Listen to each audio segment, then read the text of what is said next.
ஓம் சாந்தி. எல்லோரும் குஷியாக இருக்கிறீங்களா? 14/1/2025 சாக்கார முரளி பாபாதா சொல்கிறாங்க, இனிமையான குழந்தைகளே, யாருடைய உடலையும் பார்க்காதீங்க. நேற்று விட்ட இடத்துல பாபா பிடிக்கிறார் இல்லையா, உடலே தெரியக்கூடாதுன்னாரு. அதே தான் பாபா சொல்கிறார், யார் உடலையும் பார்க்காதீங்க, ஏமாந்துருவீங்க. வெறும் ஆத்மா, அதுக்கு தான் பாபா சொல்கிறார், ஆத்மாவுக்கு பேர் கிடையாது. இப்போ நீங்கள் வெறும் ஆத்மாவை பார்த்தீங்கன்னா, ஒரு ஆத்மா அது நடிப்பு நடிக்குது. அது எந்த ஆத்மா எந்த நடிப்பு நடிக்குதுன்னு கூட நீங்கள் பார்க்க தேவையில்லை. ஸோ இப்போ அதோடைய சக்தி ஏறி இருக்குதா, இறங்கியிருக்கா, இறங்கி இருந்தால் சக்தி கொடுக்கணும். இவ்வளோ தான் நம்ம வேலை. ஸோ உங்களை நீங்கள் இதை இப்போ ஃபங்க்ஷனுக்கெல்லாம் பலூன் கட்டுறாங்கன்னா, சில பலூன் காற்று போயிடும். காற்று போன பலூனுக்கு ஊதி வைக்கிறதுக்குன்னு சிலர் நியமிப்பாங்க. அவங்க என்ன பண்ணுவாங்க, பலூன் காற்று இல்லாததை ஊதுற வேலை தான் அவங்க வேலை. அது மாதிரி எந்த ஆத்மாக்குள்ள சக்தி இல்லையோ சக்தி நிரப்புறது மட்டும்தான் நம்ம வேலை. வேறு எதையும் நாம் பார்க்கக்கூடாது. அதுக்கு நீங்கள் என்ன பண்ணணும், முதல்ல உங்களை ஆத்மான்னு உணரணும். யாருடைய உடலையும் பார்க்கக்கூடாது. ஸோ நம்ம ஆத்மான்னு உணர்ந்தாலே மற்றவர்களையும் ஆத்மான்னு உணர்றது ஈஸி. ஃபஸ்ட்டு நம்ம அதை தான் பாபா சேவை முதல்ல வீட்டில் இருந்து தொடங்குங்கன்னு சொல்கிறாங்க. ஆனால் நம்ம ஆத்மாக்கள் இதை புரியாமல் வீட்டில் ஞானத்தை கொடுத்து அதை ஏற்றுக்கிட்டாங்கன்னா பிரச்சனை இல்லை, ஏற்றுக்கலன்னா அது ஒரு பெரிய பிரச்சனையாகிடும். கொடுக்கணும், பட் ஏற்றுக்கக்கூடிய நிலையில் இருக்கிறாங்களா அப்படின்னு பார்த்து கொஞ்சம் கொடுத்துட்டு கொஞ்சம் வேலை காட்டுற மாதிரி இருந்தாங்கன்னா அப்படியே அமைதியாகிடணும். சரி, கேள்வி, எந்த 2 விஷயத்தில், ஆனால் பெரும்பாலும் பாப்பா கொடுத்துக்கிட்டே தான் இருக்க சொல்கிறாரு, பட் பிரச்சனை பண்ணுறவங்க இருக்கிறாங்களா, இப்போ மாமியார் இவங்க, இப்போ கணவன் கொடுக்கலாம். கணவனே கூட சைக்கோவாக இருந்தாருன்னா அதுக்கப்புறம் கொஞ்சம், ஏன்னா முரளி கேட்டாலே டென்ஷன் ஆகி முரளி கேட்குறதுனால ஃபோனை தூக்கி போட்டு உடச்ச கணவன்லாம் இருக்கிறாங்க. அவங்கக்கிட்ட நீங்கள் மறுபடியும் போய் எப்படி கொடுக்க முடியும் இல்லையா? ஸோ அதை நீங்கள் நாடி பிடிச்சி ஞானம் கொடுக்கணும். கேள்வி, எந்த 2 விசேஷத்தில் குழந்தைகளாகிய நீங்கள் ரொம்ப கவனம் கொடுக்கணும்? ஒன்று படிப்பு, முரளி, இன்னொன்று தெய்வீக குணங்கள். இது 2த்துலேயும் கவனம் கொடுத்துக்கிட்டே இருக்கணும். சில குழந்தைகளுக்கு கொஞ்சமாக கோபம் இருக்குது, மற்றவர்களுக்கோ அதிகமாக இருக்குது. அதனால் எந்த அளவுக்கு அதிகமாக இருக்குதுன்னா, சண்டையே போடுறாங்க பயங்கரமாக, எதுக்கு எடுத்தாலும் ஃபைட்டு. அது வேறு பெருமையாக பேசுவாங்க. பாபா குழந்தைய இருந்துக்கிட்டே என்னை பார்த்தாலே திருச்சி ஓடிடுவாங்க, என் கிட்டே வர முடியாது. இது பெருமையா? பாபா குழந்தைய அனுப்புகிறோம், இது சொல்கிறது பெருமையா? அது இப்போ சமீபமாக ஒரு கிறிஸ்தவ சகோதரி, அந்த மத போதகர், அவங்க வீடியோ பார்த்தேன். அதில் சொல்லியிருப்பேன். அதுலேயுமே அவங்க சொல்கிறாங்க, நம்ம கிட்டே வந்தாங்கன்னா இவங்க நமக்காக ஜபம் பண்ணுவாங்கன்ற மாதிரி ஆசீர்வாதத்தை வாங்கி வச்சுருக்கணும். ஐயா அவங்கக்கிட்டலாம் யாரும் பேச முடியாதுப்பா, அப்படி வாங்கிக்கிடக்கூடாது அப்படின்னு சொல்கிறாங்க. ஸோ இங்கேயும் அதே தான். குழந்தைகளாகிய நீங்கள் தெய்வீக குணத்தை தாரணை பண்ணி தேவதையாகிறத பற்றிய கவலை மட்டும்தான் இருக்கணும் எப்போவுமே. இல்லை, இது ஒன்று தான் நமக்கு கவலை. லௌகிகத்தில் சொல்லுவாங்களே, இந்த வயசில் உனக்கு படிக்கிறது மட்டும்தான்டா கவலை, வேறு எதை பற்றி நீ எதுக்கு கவலைப்படுறன்னுவாங்க. அந்த மாதிரி நம்ம இப்போ மாணவர்கள் தான். இந்த படிப்பில் ப்ராக்டிக்கல் தான் தெய்வீக குணத்தை தாரணை பண்ணுறது. ஸோ இந்த கவலை தான் இருக்கணும். யாருக்கிட்டேயும் கோபப்படக்கூடாது எந்த காரணத்தை கொண்டும். இப்போ அந்த கிறிஸ்தவ சகோதரி சொல்கிறது சும்மா கோபப்படுறத சொல்கிறாங்க. இங்கே அப்படி கிடையாது. கோபத்தை பயங்கரமாக தூண்டுற மாதிரி ஒரு பயங்கர அநீதி நடந்தாலும் சிரித்த முகம் மாறாமல் அப்படியே ராமர் சொன்னாராம். ராமரை காட்டுக்கு போக சொல்லி அவங்க சித்தி உங்கள் அப்பா சொன்னாருன்னு சொல்லுவாங்க. அதுக்கு அவர் சிரித்த முகத்தோட, அம்மா நீங்கள் சொன்னீங்கன்னு சொன்னாலே நான் போவேம்மா, ஏம்மா அப்பான்னு சொல்கிறீங்க அப்படின்னு சிரித்த முகத்தோட சொல்லுவாராம். ஸோ அந்த மாதிரி இருக்கணும். ஸோ அதுதான் அந்த மாதிரி சேலஞ்சிங்கான சூழ்நிலையில் நீங்கள் கோபப்படாமல் இருக்கணும். அது ரொம்ப முக்கியம். பாபா சொல்கிறாரு, எந்த குழந்தைங்க தங்களுக்குள்ள கோபம் கொண்டவர்களாக இருக்கிறாங்களோ அவர்கள் அரக்கன் அரக்கிகள் மாதிரி. ஸோ அந்த மாதிரி பூதம் கொண்டவர்களை அவர்களோடு நீங்கள் பேசக்கூட கூடாதுன்ட்டார். எப்படி பாபா எல்லாரோடையும் சேர்ந்து சேவை செய்யணும்னு சொல்கிறாரு, அது ஓகே. ஆனால் இங்கே பாபா குழந்தைங்கள தான் இந்த மாதிரி இருக்க போகிறாங்க, ஏன்னா அவங்க தொடர்பில் தான் நம்ம இருக்க போகிறோம். அதில் இந்த மாதிரி கோபப்படுறாங்கன்னா அவங்ககிட்டேருந்து விலகிக்கோங்கன்றார். இல்லாட்டினா கொஞ்சம் கொஞ்சமாக உங்களுக்குள்ளே அந்த விகார குணம் தூண்டப்பட்டுடும். ரொம்ப எச்சரிக்கையாக இருக்கணும்.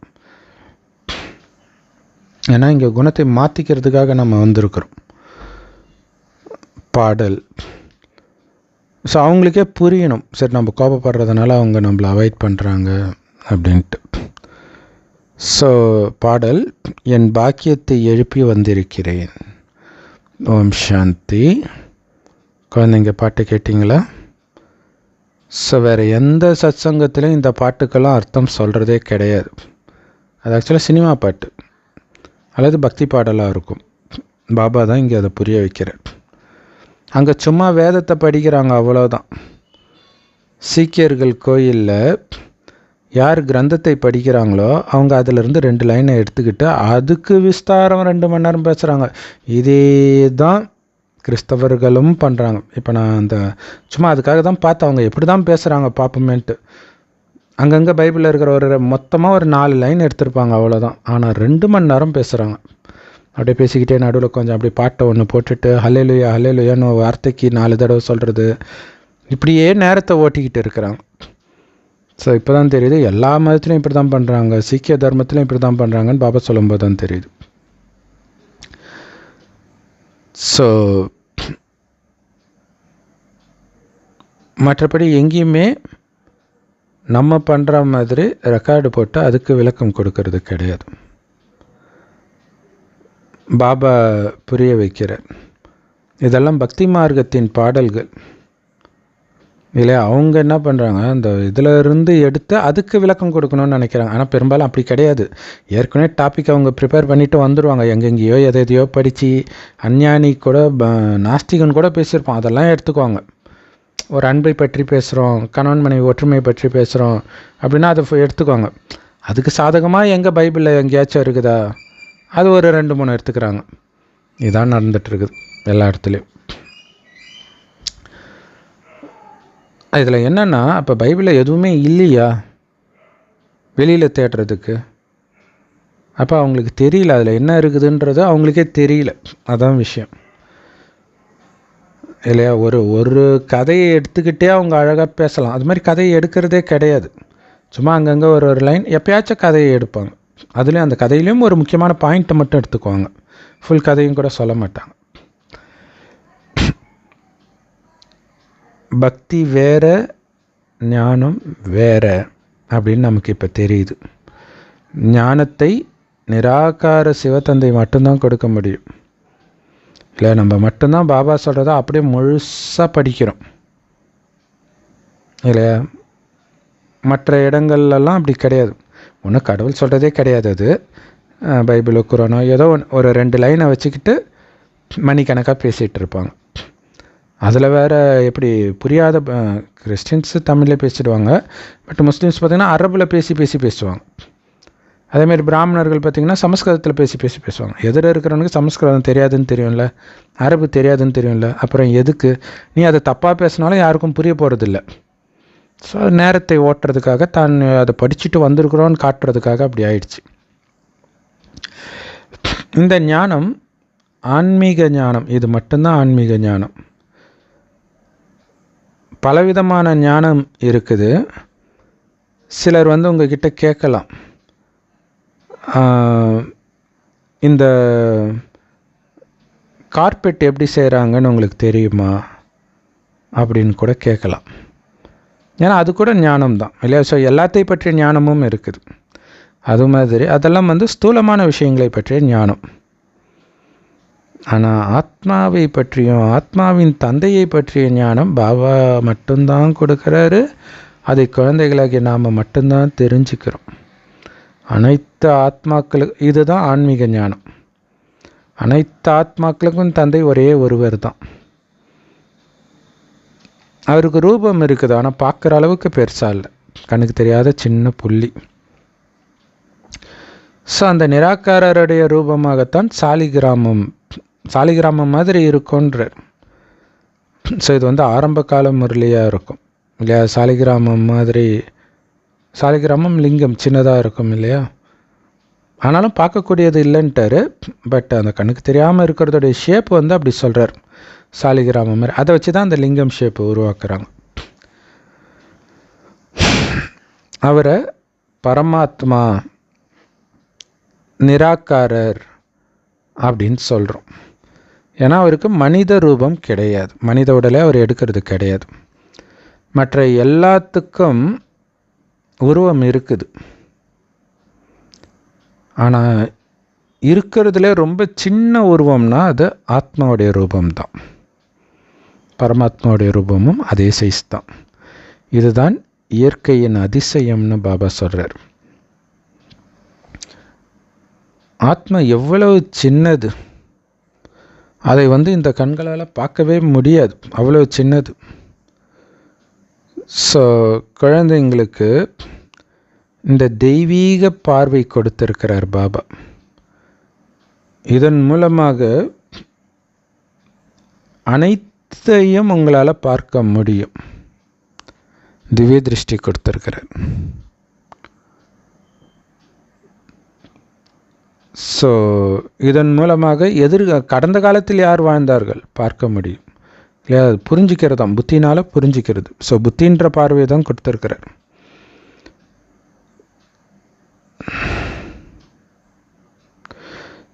ஸோ கடந்த காலத்தில் வாழ்ந்தவர்கள்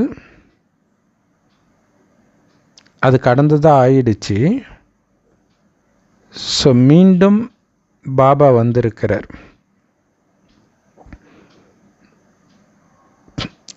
அது கூட நமக்கு காட்சியாக கிடைக்குது சில சமயம்.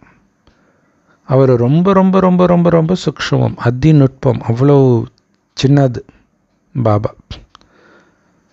ஸோ இதிலிருந்து நாம் புரிஞ்சிக்கலாம், பரமபிதா பரமாத்மாவை தவிர ஆத்மாக்களை பற்றி இந்த ஞானத்தை யாருமே கொடுக்க முடியாது. ஏன்னா யாருமே பார்த்ததில்லை, எப்படி இந்த ஞானத்தை கொடுக்க முடியும்? யாருக்கும் ஆத்மாவை பற்றி துல்லியமாக தெரியாது, ஆத்மான்ற வார்த்தை மட்டும் சொல்லுவாங்க. அதே மாதிரி பரமாத்மாவை பற்றியும் துல்லியமாக யாருக்கும் தெரியாது. ஆளுக்கு ஒரு கருத்து வச்சிருக்கிறாங்க உலகத்தில். சிலர் ஆத்மா பரமாத்மாவோட கலந்துடுது அப்படின்றாங்க. இன்னொருத்தர் இப்போல்லாம் ரொம்ப என்னென்னமோ சொல்கிறாங்க. காற்றே கடவுள், நீயே கடவுள், நானே கடவுள், சாக்கடையும் கடவுள், பன்னியும் கடவுள், இப்படிலாம் சொல்லிட்டு இருக்கிறாங்க. ஸோ இப்போ தான் நாம் இதை முயற்சிக்கேற்ப வரிசை கிரமமாக புரிஞ்சுக்கிறோம். எல்லாருடைய புத்தியிலும் இது ஒரே மாதிரி உட்காராது, ஒரே அளவு உட்காராது. ஸோ அதனால் அவங்க புத்தியில் உட்கார்றதுக்கு இதை திரும்ப திரும்ப சொல்லணும். ஏன்னா பாபா நேற்று கூட சொன்னார் இல்லையா, நீங்கள் சொற்பொழிவாற்றும்போது பல தடவை நடுவில் திரும்ப திரும்ப ஆத்மான்னு உணர்ந்து பாபாவை நினைவு செய்யுங்க. ஏன்னா அது அவ்வளோ சீக்கிரம் போயிடாது. நீங்கள் ஒரு தடவை சொல்லிட்டாலே போய்டும்னு நினைக்காதீங்க. பல தடவை சொல்லி நமக்கு எத்தனை தடவை சொல்கிறாரு டெய்லியும். நாம் 24 hours பாபா நினைவில் இருக்கிறோமா? அவங்க ஒரு தடவை தான் கேட்க போகிறாங்கன்னும் பொழுது அப்போ எத்தனை தடவை நீங்கள் சொல்லணும்? பாபா ஒரு முரளியில் எத்தனை தடவை இதை சொல்கிறாருன்னு மட்டும் பாருங்கள். ஆத்மான்னு வந்து பாபான்னு நினைவு செய்யுங்கன்ட்டு. நாம்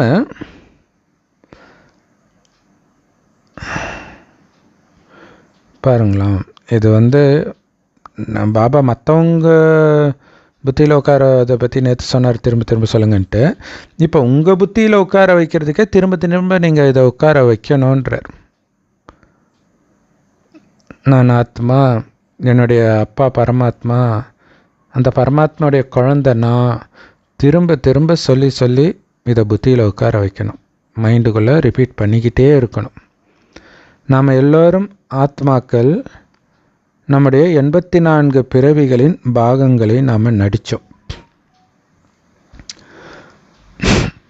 அப்பா சொல்கிறார், உங்களை ஆத்மானு உணருங்கள்,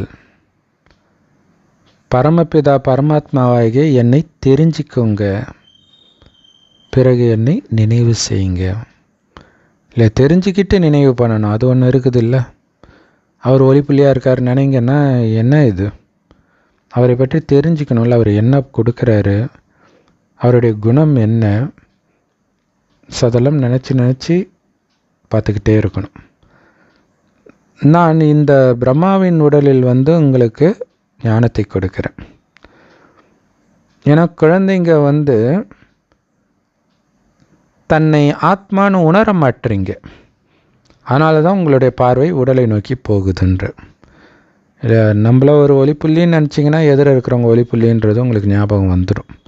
நீங்கள் உங்களையே ஆத்மானு உணர்றதுக்கு முயற்சி பண்ணாததுனால தானாகவே உங்கள் புத்தி எங்கே போகும்? உடலைத்தான் பார்க்கும் உங்கள் பார்வை.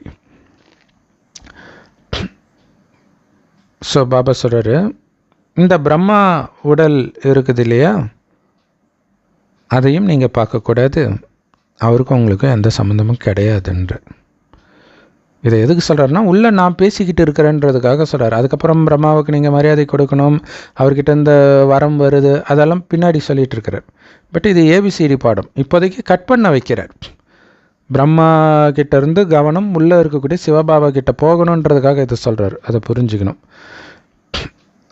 அனைவருக்கும் சத்கதி வழங்குகிற வள்ளல் சிவபாபா. ஸோ அவருடைய வழிபடி தான் நாம் எல்லோருக்குமே சந்தோஷத்தை கொடுக்குறோம், அழிவற்ற சந்தோஷத்தை, அதே சத்கதியை கொடுக்குறோம். சிவபாபாவுக்கு கொஞ்சம் கூட அகங்காரம் கிடையாது. எல்லாருக்கும் நான் தான்டா சந்தோஷத்தை கொடுக்குறேன் அப்படிங்கலாம் அகங்காரமே கிடையாது. யார் பாபாவை துல்லியமாக நினைக்கலையோ அவங்களால தங்கள் குறைகளை நீக்க முடியாது, அது இருந்துக்கிட்டே இருக்கும். ஸோ அப்போ பாபா நினைவில் இருக்க அவர் எப்படிப்பட்டவர்னு அதை உணர தான் அப்படிப்பட்டவருடைய குழந்தை நான் எப்படி இருக்கணுன்ற உணர்வு அந்த குறைகள் உங்களுக்கு கிளியராக தெரியும். அப்போ நீங்கள் அதுவும் பாபா அடிக்கடி சொல்லுவார் இல்லையா, பாபா சொல்லுவார், இந்த குறையை பார்க்குறவங்களாம் சொல்லுவாங்க. அப்போ நீங்கள் சின்சியராக முயற்சி பண்ணுவீங்க. இப்போ பாபாவை நினைக்கணுன்னாலே வேறு எதையுமே வீண் விஷயத்தை போடக்கூடாது. வீண் விஷயத்தை போடாட்டினாலே நம்ம குறைகள் எல்லாம் நீங்க ஆரம்பிச்சிடும். ஸோ ஏன் குறைகளை மனிதர்களால் நீக்க முடியல? பாபாவை நினைத்தால் நீங்கும், நினைக்கவே மாட்டுறாங்களே ஏன்? ஏன்னா அவங்களுக்கு தான் ஆத்மான்றதுலேயே நம்பிக்கை இல்லை இல்லையா? நாடா உடம்பு தெரியுது கண்ணுக்கு தெரியாத ஆத்மான்றாங்க அப்படின்னு நம்பிக்கை இருக்க மாட்டேங்குது.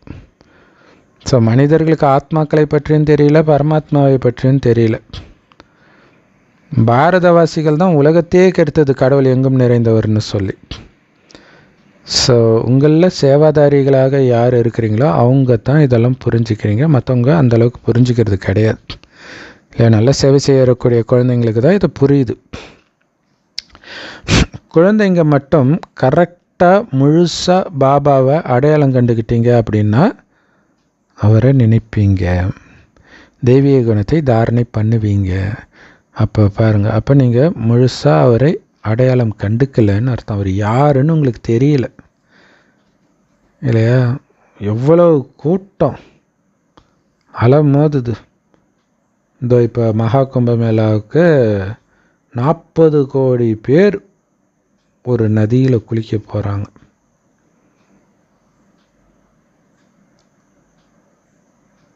அதுக்கு இருக்கிற பாவனை 45 நாள் அங்கேயே இருப்பாங்களாம். இது வித்தியாசமாக இருக்குல்ல, அங்கேயே தங்கியிருப்பாங்க போல இருக்கு 45 நாள்.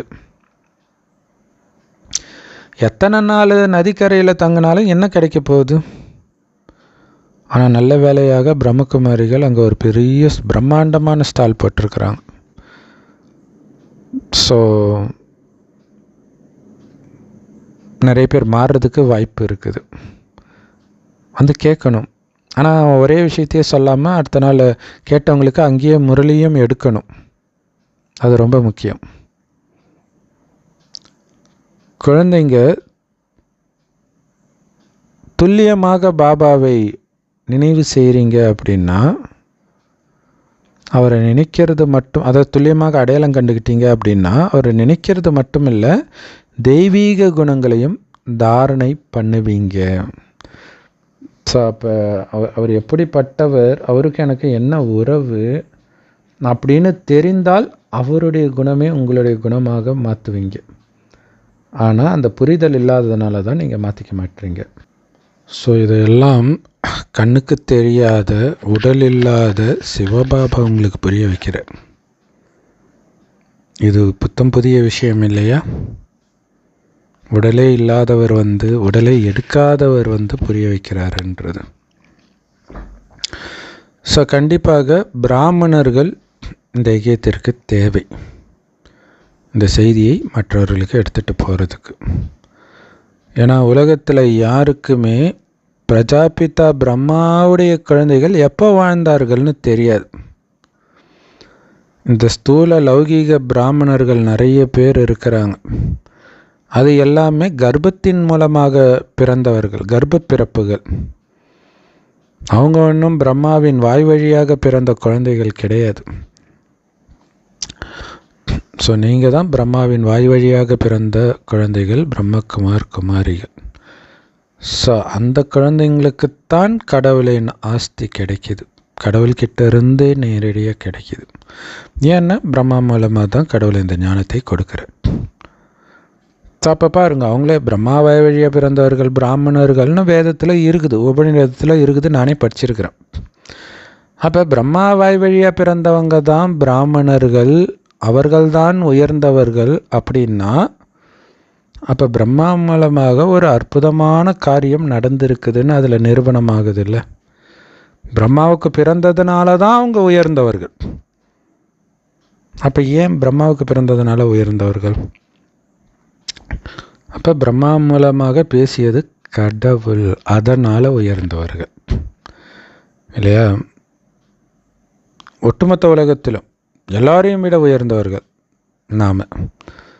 ஸோ அதனால தான் நமக்கு ஆஸ்தி கிடைக்கிது பாபா கிட்ட இருந்து. ஸோ அந்த கலியுக பிராமணர்கள் வேறு, நீங்கள் வேறு. நீங்கள் இந்த சங்கமயுகத்தில் மட்டும்தான் வரீங்க. அந்த பிராமணர்கள் துவாபர கலியுகத்தில் எப்பயுமே இருக்கிறாங்க.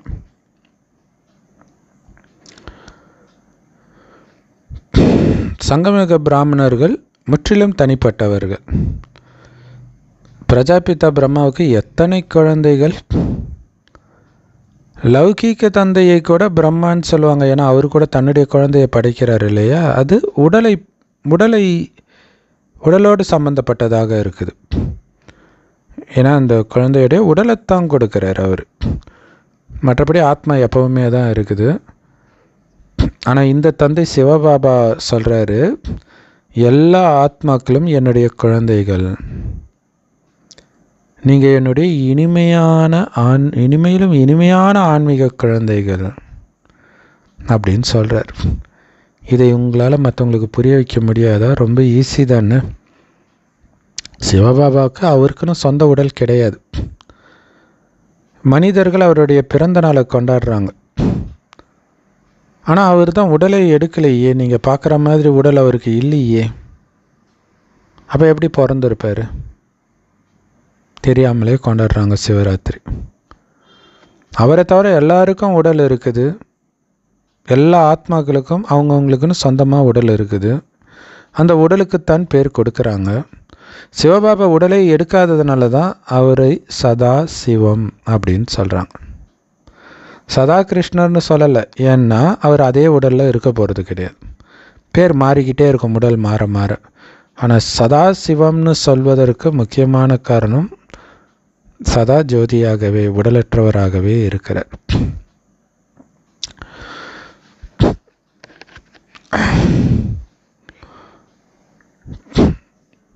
ஸோ அவருக்கு உடல் இல்லாததுனால தான் அவரை பரமாத்மான்னு சொல்கிறோம்.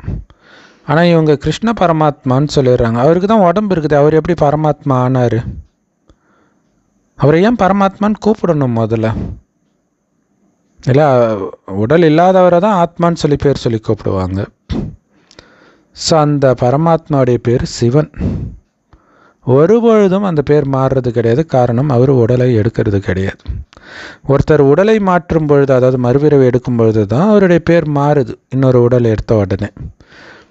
ஆனால் சிவபாபா சொல்கிறாரு, நான் நிரந்தரமாக நிராகார பரமாத்மாவாகவே இருக்கிறேன். அதனால் என்னுடைய பேர் நிரந்தரமாக சிவனாகவே இருக்குது. நாடகத்தின்படி இந்த உடலை நான் கடனாக எடுத்திருக்கிறேன், பிரம்மா உடலை. சந்நியாசிகளுடைய பேர் கூட மாறுது. யாராவது ஒரு குருவுக்கு சிஷ்யனாக சேர்ந்தாருன்னா அவருடைய பேரை குரு மாற்றி வைப்பார். அதே மாதிரி நமக்கு கூட பாபா ஆரம்பத்தில் பேரெல்லாம் மாற்றி வச்சார். ஆனால் நிறைய பாபா குழந்தைங்க வந்துக்கிட்டே இருக்கிறாங்களே, எத்தனை பேரை தான் மாற்றி வைக்கிறது? அது மட்டும் இல்லை, பாபாவே பேர் வைத்தவர்களே நிறைய பேர் ஓடியும் போயிட்டாங்க. ஸோ ஆரம்பத்தில் இங்கே இருந்தவர்கள் அவர்களுக்கு பாபா பேரை மாற்றி வச்சார். அப்புறம் நிறைய பேரை விட்டுட்டு போகிறத பார்த்துட்டு பாபா விட்டுட்டார் பேர் வைக்கிறத. ஏன்னா இங்கே பேசுறது கடவுள்னு அவங்களுக்கு தெரியல. கடவுளே பேர் வைக்கிறதுனா எவ்வளோ பெரிய விஷயம் இல்லை? நிறைய பேர் அரசியல் தலைவர் பேர் வச்சார், நடிகர் பேர் வச்சார். எனக்கு அதில் ஒரு பெருமை. கடவுளே பேர் வைக்கிறாருன்னா எவ்வளோ பெரிய அதிசயம். ஸோ இப்போ நீங்கள் யாரையுமே நம்ப முடியல, அந்த மாதிரி உலகம் இருக்குது இல்லை? நல்ல நல்ல மகாரதிகளெல்லாம் மாயா சூனு ஊதி தள்ளிடுது. அதனால் ஓடி போயிடுறாங்க. அதனால தான் பாபா இப்போ யாருக்கும் புதுசாக பேர் வைக்கிறது கிடையாது. ஏன்னா ஒருத்தருக்கு பேர் வச்சுட்டு இன்னொருத்தருக்கு பேர் வைக்கலன்னா நல்லா இருக்காது இல்லை? ஸோ நிறைய பேர் போகிறத பார்த்துட்டு பாபா நிறுத்திக்கிட்டார். இதுதான் பாபா, இதுதான் பாபா. இல்லை ஒருத்தருக்கு கொடுத்துட்டு இன்னொருத்தருக்கு கொடுக்கலன்னா அப்போ நான் மனசு நோகும் இல்லை? ஸோ பாபாவுக்கு தெரியும் இவங்க போவாங்க, இதெல்லாம் கூட தெரியும். அதுக்காக போய் நீ போயிடுவ அதனால் நான் உனக்கு பேர் வைக்க மாட்டேன்னு சொல்ல மாட்டேன். அதனால் யார் மனசு நோகக்கூடாதுன்ட்டு யாருக்குமே பேர் வைக்கிறத நிறுத்திட்டார். நீங்கள் எல்லோரும் சொல்கிறீங்க, பாபா நாங்கள் உங்களுடையவர் ஆகிட்டோம் அப்படின்னு சும்மா சொன்னால் கூட உண்மையிலே துல்லியமாக நீங்கள் பாபாவுடையவராக ஆகலை, முழுசாக பாபாவுக்கு அர்ப்பணம் ஆகலை. உண்மையிலே வாரிசாகிறதுனா என்ன அர்த்தம்னு கூட உங்களுக்கு தெரியலன்றார். நிறைய பேருக்கு தெரியல. ஸோ நிறைய பேர் பாபாவை சந்திக்க வராங்க. அவங்கெல்லாம் பாபாவுடைய வாரிசுகள் கிடையாது. அவர்களால் மாலையில் மணியாக ஆக முடியறது கிடையாது. சில நல்ல குழந்தைகள் தங்களை வாரிசு குழந்தைங்கன்னு புரிஞ்சிக்கிறாங்க. ஆனாலும் பாபாவுக்கு தெரியும் அவர்களும் வாரிசு குழந்தைகள் கிடையாது. வாரிசு ஆகணும் அப்படின்னா முதல்ல பாபாவை நீங்கள் வாரிசாக்கணுன்றார். எப்படி பாருங்கள் இல்லையா? பாபாவுக்காகவே வாழறது, குழந்தைக்காகவே அப்பா அம்மா வாழற மாதிரி பாபாவை குழந்தையாக்கிக்கிறது தான் நீங்கள் அவருக்கு குழந்தை ஆகிறதுன்னு சொல்ல முடியும். அவருக்கு வாரிசாகனா இல்லையா? அந்த குழந்தைக்காக தான் எல்லாமே. அது மாதிரி பாபாவுக்காகவே உங்களுடைய உடல், பொருள், செல்வம் அனைத்தும் அர்ப்பணிக்கிறது. ஸோ இந்த ரகசியங்களை புரிய வைக்கிறதே முதல்ல கஷ்டம். ஸோ அப்போ நீங்கள் தான் அதை புரிஞ்சுக்கணும். பாபாவை வாரிசாக்காமல் உங்களால் பாபாவின் ஆஸ்திக்கு வாரிசாக முடியாது. எவ்வளோ பெரிய ரகசியம் யோசிச்சு பார்த்தீங்களா? வாரிசுனா என்ன? ராஜாவாகிறது. மற்றபடி பிரஜையாக நிறைய பேர் ஆகிடுவாங்க, பட் ராஜாவாகணுமே, அதுக்கு இப்போ நீங்கள் பாபாவை வாரிசாக்கணும். ஸோ அதை ஆழமாக சிந்தனை பண்ணும்பொழுது தான் நமக்கு தெரியும் பாபா ஏன் இப்படி சொல்கிறாரு அப்படின்ட்டு. ஏன் யோசிச்சு பாருங்கள், பக்தியே எந்த அளவுக்கு நீங்கள் பக்தி பண்ணி இருக்கிறீங்களோ அந்த அளவுக்கு சீக்கிரமாக ஞானம் கிடைக்குதுன்றார். அதிகமாக பக்தி செய்தவர்களுக்கு தானே ஞானம் முதல்ல கொடுக்கணும். அந்த பக்தியோடைய பலன் ஞானம் முதல்ல அவங்களுக்கு தானே கொடுக்கணும். அதே மாதிரி தான் என்னை யார் வாரிசாக்குறாங்களோ அவங்களைத்தான் நானும் வாரிசாக்குவேன்றார். எவ்வளோ பெரிய விஷயம் இல்லையா? ஸோ வாரிசாகிறதுனா என்ன அப்படின்னு பாபா புரிய வைக்கிறார். நீங்கள் கடவுளை வாரிசாக்குறீங்க அப்படின்னா உங்களுடைய அனைத்து சொத்தையும் அவருக்கு கொடுக்கணும். பிரம்மா பாபா கொடுத்தாருல்ல, அப்படியே ஃபுல்லாக அப்படியே கொடுத்தார். பிஸ்னஸ் பண்ணதை அப்படியே பார்ட்னர்கிட்ட சொல்லி, எனக்கு இதில் இன்ட்ரெஸ்ட் இல்லைப்பா, நீ என்னுடைய பங்கு உனக்கு எது நியாயப்படுதோ நீ எனக்கு பாதி கொடுத்துடு அப்படின்னு சொல்லியிருக்கார். கொடுத்ததை அப்படியே வச்சு யஜ்யத்தை உருவாக்கிட்டார். ஃபுல்லாக தனக்குன்னு ஒரு பைசா எடுத்து வைக்கல, தன் குடும்பத்துக்குன்னு ஒரு பைசா எடுத்து வைக்கல. நானே பாபாவுடையவராகிட்டேன், நீங்கள் வேணுன்னா நீங்களும் பாபா குழந்தை ஆனீங்கன்னா வந்து சாப்பிட்லாம், அவ்வளோதான், சாப்பாடு கிடைக்கும், அவ்வளோதான். ஸோ எனக்கு சொத்து கொடு அப்படின்ட்டு அவருடைய மகன் ஒருத்தர் கேட்கும்போது அவர் இதுதான் சொன்னார். இப்போ எனக்கே எதுவும் கிடையாதுப்பா, நானே பண்டாரில் தான் சாப்பிட்றேன், நீயும் வந்தனா வந்து சாப்பிட்டுக்கோன்ட்டார். முடிஞ்சு போச்சு. ஸோ அப்போ அவருக்கு எவ்வளோ எதிர்ப்பு சொந்தக்காரங்க மூலமாக இதெல்லாம் வந்திருக்கும் இல்லையா? ஸோ எப்போ உங்களுடைய சொத்தை முழுவதுமாக நீங்கள் பாபாவுக்கு கொடுக்குறீங்களோ அப்போ பாபா உங்களை அவருடைய வாரிசாக மாற்றுவார். ஸோ நிறைய எல்லா சென்டருமே நீங்கள் பார்த்தீங்கன்னா சொந்த இடத்துல கட்டியிருக்கிறாங்க அப்படின்னா யாரோ ஒரு பாபா குழந்தை கொடுத்துருப்பாங்க. ஒரு சிலருக்கு பார்த்திங்கன்னா வாரிசே இல்லாமல் இருப்பாங்க. குறிப்பாக வயசான மாத்தாஜிலாம் பார்த்திங்கன்னா அவங்களுக்கு பிறகு அதை அப்படியே சென்டருக்கு எழுதி வச்சுடுவாங்க. ஸோ இந்த மாதிரி நிறைய இருக்குது. ஸோ அப்படி நீங்கள் கொடுக்கும்போது பாபாவும் உங்களை அவருடைய வாரிசாக்குவார். ஸோ சொத்துன்றது காசு, இடம், வீடு அது மட்டும் கிடையாது. நம்மளுடைய உழைப்பு எல்லாமே, உடல், பொருள், ஆவி எல்லாமே. ஏன்னா இல்லாதவங்க என்ன பண்ண முடியும் இல்லையா? அதனால தான் பாபா சொல்கிறார், இதை ஏழைங்க தான் பண்ண முடியுன்றார். இதுதான் ரகசியம். பணக்காரங்க ஃபுல் சொத்தையும் கொடுக்க முடியுமா? ஆனால் ஏழையால் கொடுக்க முடியும். அவங்கக்கிட்டே ஒரு குடிசை வீடு தான் இருக்கும், அந்த இடத்தையே கொடுத்துடுவாங்க, முடிஞ்சு போச்சு. ஆனால் பணக்காரர்கள் அப்படி கொடுக்க மாட்டாங்க. ஸோ ரொம்ப கம்மியான குழந்தைகளை வைத்துத்தான் இந்த வெற்றி மாலையே உருவாக்கப்படுது. நீங்கள் பாபா கிட்ட கேட்டிங்கன்னா பாபாவால் சொல்ல முடியும், பாபாவுக்கு வாரிசாகிறதுக்கு உங்களுக்கு உரிமை இருக்குதா இல்லையான்ட்டு. சிவபாபா மட்டும் இல்லை, பிரம்மா பாபாவாலையும் சொல்ல முடியுன்றார். ஏன்னா இது ஈஸி தானே புரிஞ்சுக்கிறதுக்கு. ஸோ வாரிசாகிறதுக்கு புத்திசாலியாக இருக்கணும் நீங்கள். லக்ஷ்மி நாராயணன் உலகத்துக்கே எஜமானர்களாக இருந்தாங்க. எப்படி அவங்க அந்த பதவியை அடைந்தாங்க அப்படிங்கிறது யாருக்குமே தெரியாது. ஸோ இதில் இன்னொரு விஷயமும் இருக்குது. இது மனமு கொடுக்கணும் இல்லையா? நிறைய இடங்களில் சில தவறான விஷயங்கள்லாம் நடக்குது, அவர்களுக்கே தெரியாமல் எழுதி வாங்குறதுன்ட்டு ஒரு கம்ப்ளைண்ட்டு நிறைய இடங்களில் யூடியூப்பில் நீங்கள் பார்க்கலாம். ஸோ அந்த மாதிரி இருக்கிறது பலன் கிடைக்காது இல்லை. அவங்களா கொடுத்தா தான் மம்மா சொல்லுவாங்க, பாபாவுமே சொல்லியிருக்கார், தானாக வந்தால் தான் பால், கேட்டு பெற்றால் அது தண்ணி. ஆக்சுவலாக இங்கே பாபா சைகையும் கொடுக்குறார். அடுத்தது வலுக்கட்டாயமாக பெற்றால் அது ரத்தம், அதில் ஆசீர்வாதம் இருக்காது. ஸோ அது வாங்கினவர்களுக்கு பாவம். முதல்ல வாங்கினவர்களுக்கும் பெரிய பாவம். அவங்க ஜஸ்ட்டு ஒரு வாடகைக்கு இருங்க அப்படின்னு சொல்லியிருப்பாங்க. சரி அதுக்கு இதில் கையெழுத்து போடுங்க அப்படின்னு போட்டு கடைசியில் பார்த்தா அது சொத்தை அப்படி மாற்றி வாங்கின மாதிரி நிறைய இடங்களில் அந்த மாதிரி ஒரு பெரிய கம்ப்ளைண்ட் பல யூடியூப் சேனல் நீங்கள் பார்த்துக்கிட்டே இருக்கலாம் தொடர்ந்து.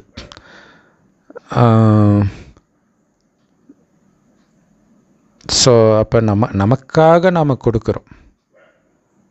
ஸோ அதை புரிஞ்சுக்கணும். நம்ம மனமும் கொடுத்தால், இப்போ அது மாதிரி ஒரு வலுக்கட்டாயமாக வாங்குறோம், அதுக்கு பதில் நம்மளே கொடுத்துருந்தோன்னா அங்கே வாரிசாவது ஆகியிருக்கலாம். ஸோ இல்லைன்னா இந்த மாதிரி மாட்டிக்கிறோம். ஸோ அது ரொம்ப காம்ப்ளெக்ஸாக இருக்கும். ஸோ அதில் எப்படி புண்ணிய கணக்கு எப்படி வரும் அப்படிங்கிறது நமக்கு தெரியாது. ஏன்னா மனமும் தான் வாடகைக்குமே கொடுக்குறாங்க, அதாவது வாடகை இல்லாமல் ஃப்ரீயாக நீங்கள் கொஞ்ச நாள் இருந்துக்கலாம் அப்படின்ட்டு. ஸோ அதுக்கான பலன் இருக்கும். ஆனால் அதுக்கு மேலே தப்பாக எழுதி வாங்குறாங்க அப்படின்னா அது பாபாவுக்கு தான் தெரியும் அந்த கணக்கு எப்படி வரும் அப்படின்ட்டு.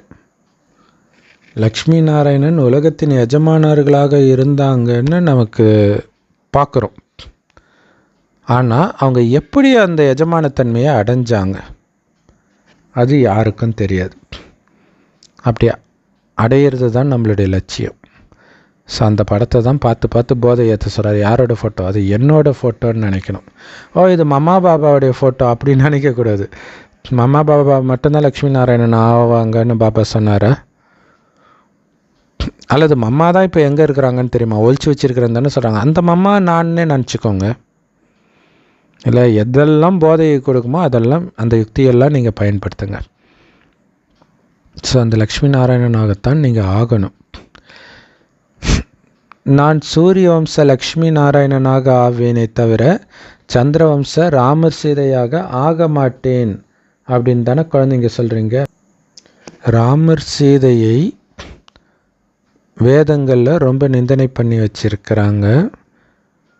மற்றபடி லக்ஷ்மி நாராயணனுடைய நிந்தனையை பற்றி நீங்கள் கேள்வியே பட்டிருக்க மாட்டீங்க.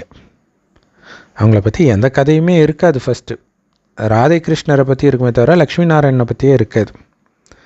சிவபாபாவுக்கும் ஸ்ரீ கிருஷ்ணருக்கும் நிந்தனை இருக்கும். பாபா சொல்கிறாரு, குழந்தைகளாகிய நான் அனைவரையும் விட குழந்தைகளாகிய உங்களை நான் அனைவரையும் விட உயர்ந்தவர்களாக மாற்றுறேன். உண்மையிலே என்னை விட உயர்ந்தவர்களாக நீங்கள் ஆகுறீங்கன்னு பாபா சொல்கிறார். எப்படி சொல்கிறார் இல்லையா? பாபா தான் உயர்ந்ததிலும் உயர்ந்தவர், என்னை விட உயர்ந்தவர் ஆகுறீங்க. ஏன்னா உலகத்துக்கே அதிபதி ஆகுறீங்களே. யாருமே ஒருபொழுதும் லக்ஷ்மி நாராயணனை நிந்தனை செய்ததே கிடையாது. ஸ்ரீகிருஷ்ணருடைய ஆத்மா அதுதான் நாராயணன் ஆத்மாவும் கூட, ஒரே ஆத்மா தான். ஆனால் மனிதர்களுக்கு இது தெரியாததுனால கிருஷ்ணரை மட்டும் நிந்தனை பண்ணிட்டாங்க, நாராயணன் நிந்தனை பண்ணலை. லக்ஷ்மி நாராயணனுக்கு ஆனந்தமாக கோயில் கட்டுறாங்க. உண்மையிலே ராதாகிருஷ்ணருக்கு தான் கோயில் கட்டணும். ஏன்னா அவங்க தான் நாராயணன் லக்ஷ்மியை விட சதவ பிரதானமானவர்கள் இல்லையா? குழந்தை தானே சதவ பிரதானம். வளரும்போது கொஞ்சம் சக்தி குறையும் தானே. அவங்க பெரியவங்களை ஆயிட்டாங்க லக்ஷ்மி நாராயணன். அதனால் அதை சதவ பிரதானம் சொல்ல முடியாது, சதவ தான் சொல்ல முடியும். ராதை கிருஷ்ணர் தான் குழந்தைகளாக சதவ பிரதானமாக இருக்கிறாங்க. ஸோ குழந்தையை மகாத்மான்னு இப்போ கூட நம்ம சொல்கிறோம். ஏன்னா குழந்தைங்களுக்கு விகாரம்னா என்னன்னே தெரியாது. அதே மாதிரி தான் சொர்க்கத்தில் உள்ள பெரியவங்களுக்கு கூட விகாரம்னா என்னன்னு தெரியாது, அதை பற்றி எந்த ஞானமும் இருக்காதுன்ற. பாருங்கள், விகாரம் அதாவது பாபா ஆசை என்றால் என்னவென்றே தெரியாத நிலைன்னு ஒன்று சொல்லுவார். இச்சா மாத்திரம் அவித்யா. இச்சானா ஆசை, அவித்யானா அறியாமை. ஆசை என்றால் அறியாமை, அப்படி இருக்க சொன்னார். அதே மாதிரி அங்கே விகாரம்னா என்னன்னே தெரியாத அறியாமையில் அவங்க இருப்பாங்க. அந்த நிலையை நீங்கள் அடையணுன்றார். இப்போவே அந்த மாதிரி நிலையை அடையணும். அதுதான் எல்லாத்தையும் மறந்து போயிடணும். இப்போ ஒரே ஜென்மத்தில் 5000 வருடம் ரிவர்ஸில் போகிறோம். நம்ம இது வரைக்கும் 5000 வருடம் என்ன பண்ணோம்? இறங்கிக்கிட்டே வந்தோம் இல்லையா? இப்போ கடற்கரை ஏறிக்கிட்டே போய் அந்த ஃபஸ்ட்டு பிறவியில் எப்படி எந்த ஒரு சூதுவாது கல்லங்கப்படம் எதுவுமே இருக்காதோ அந்த நிலையை அடையணுன்றது.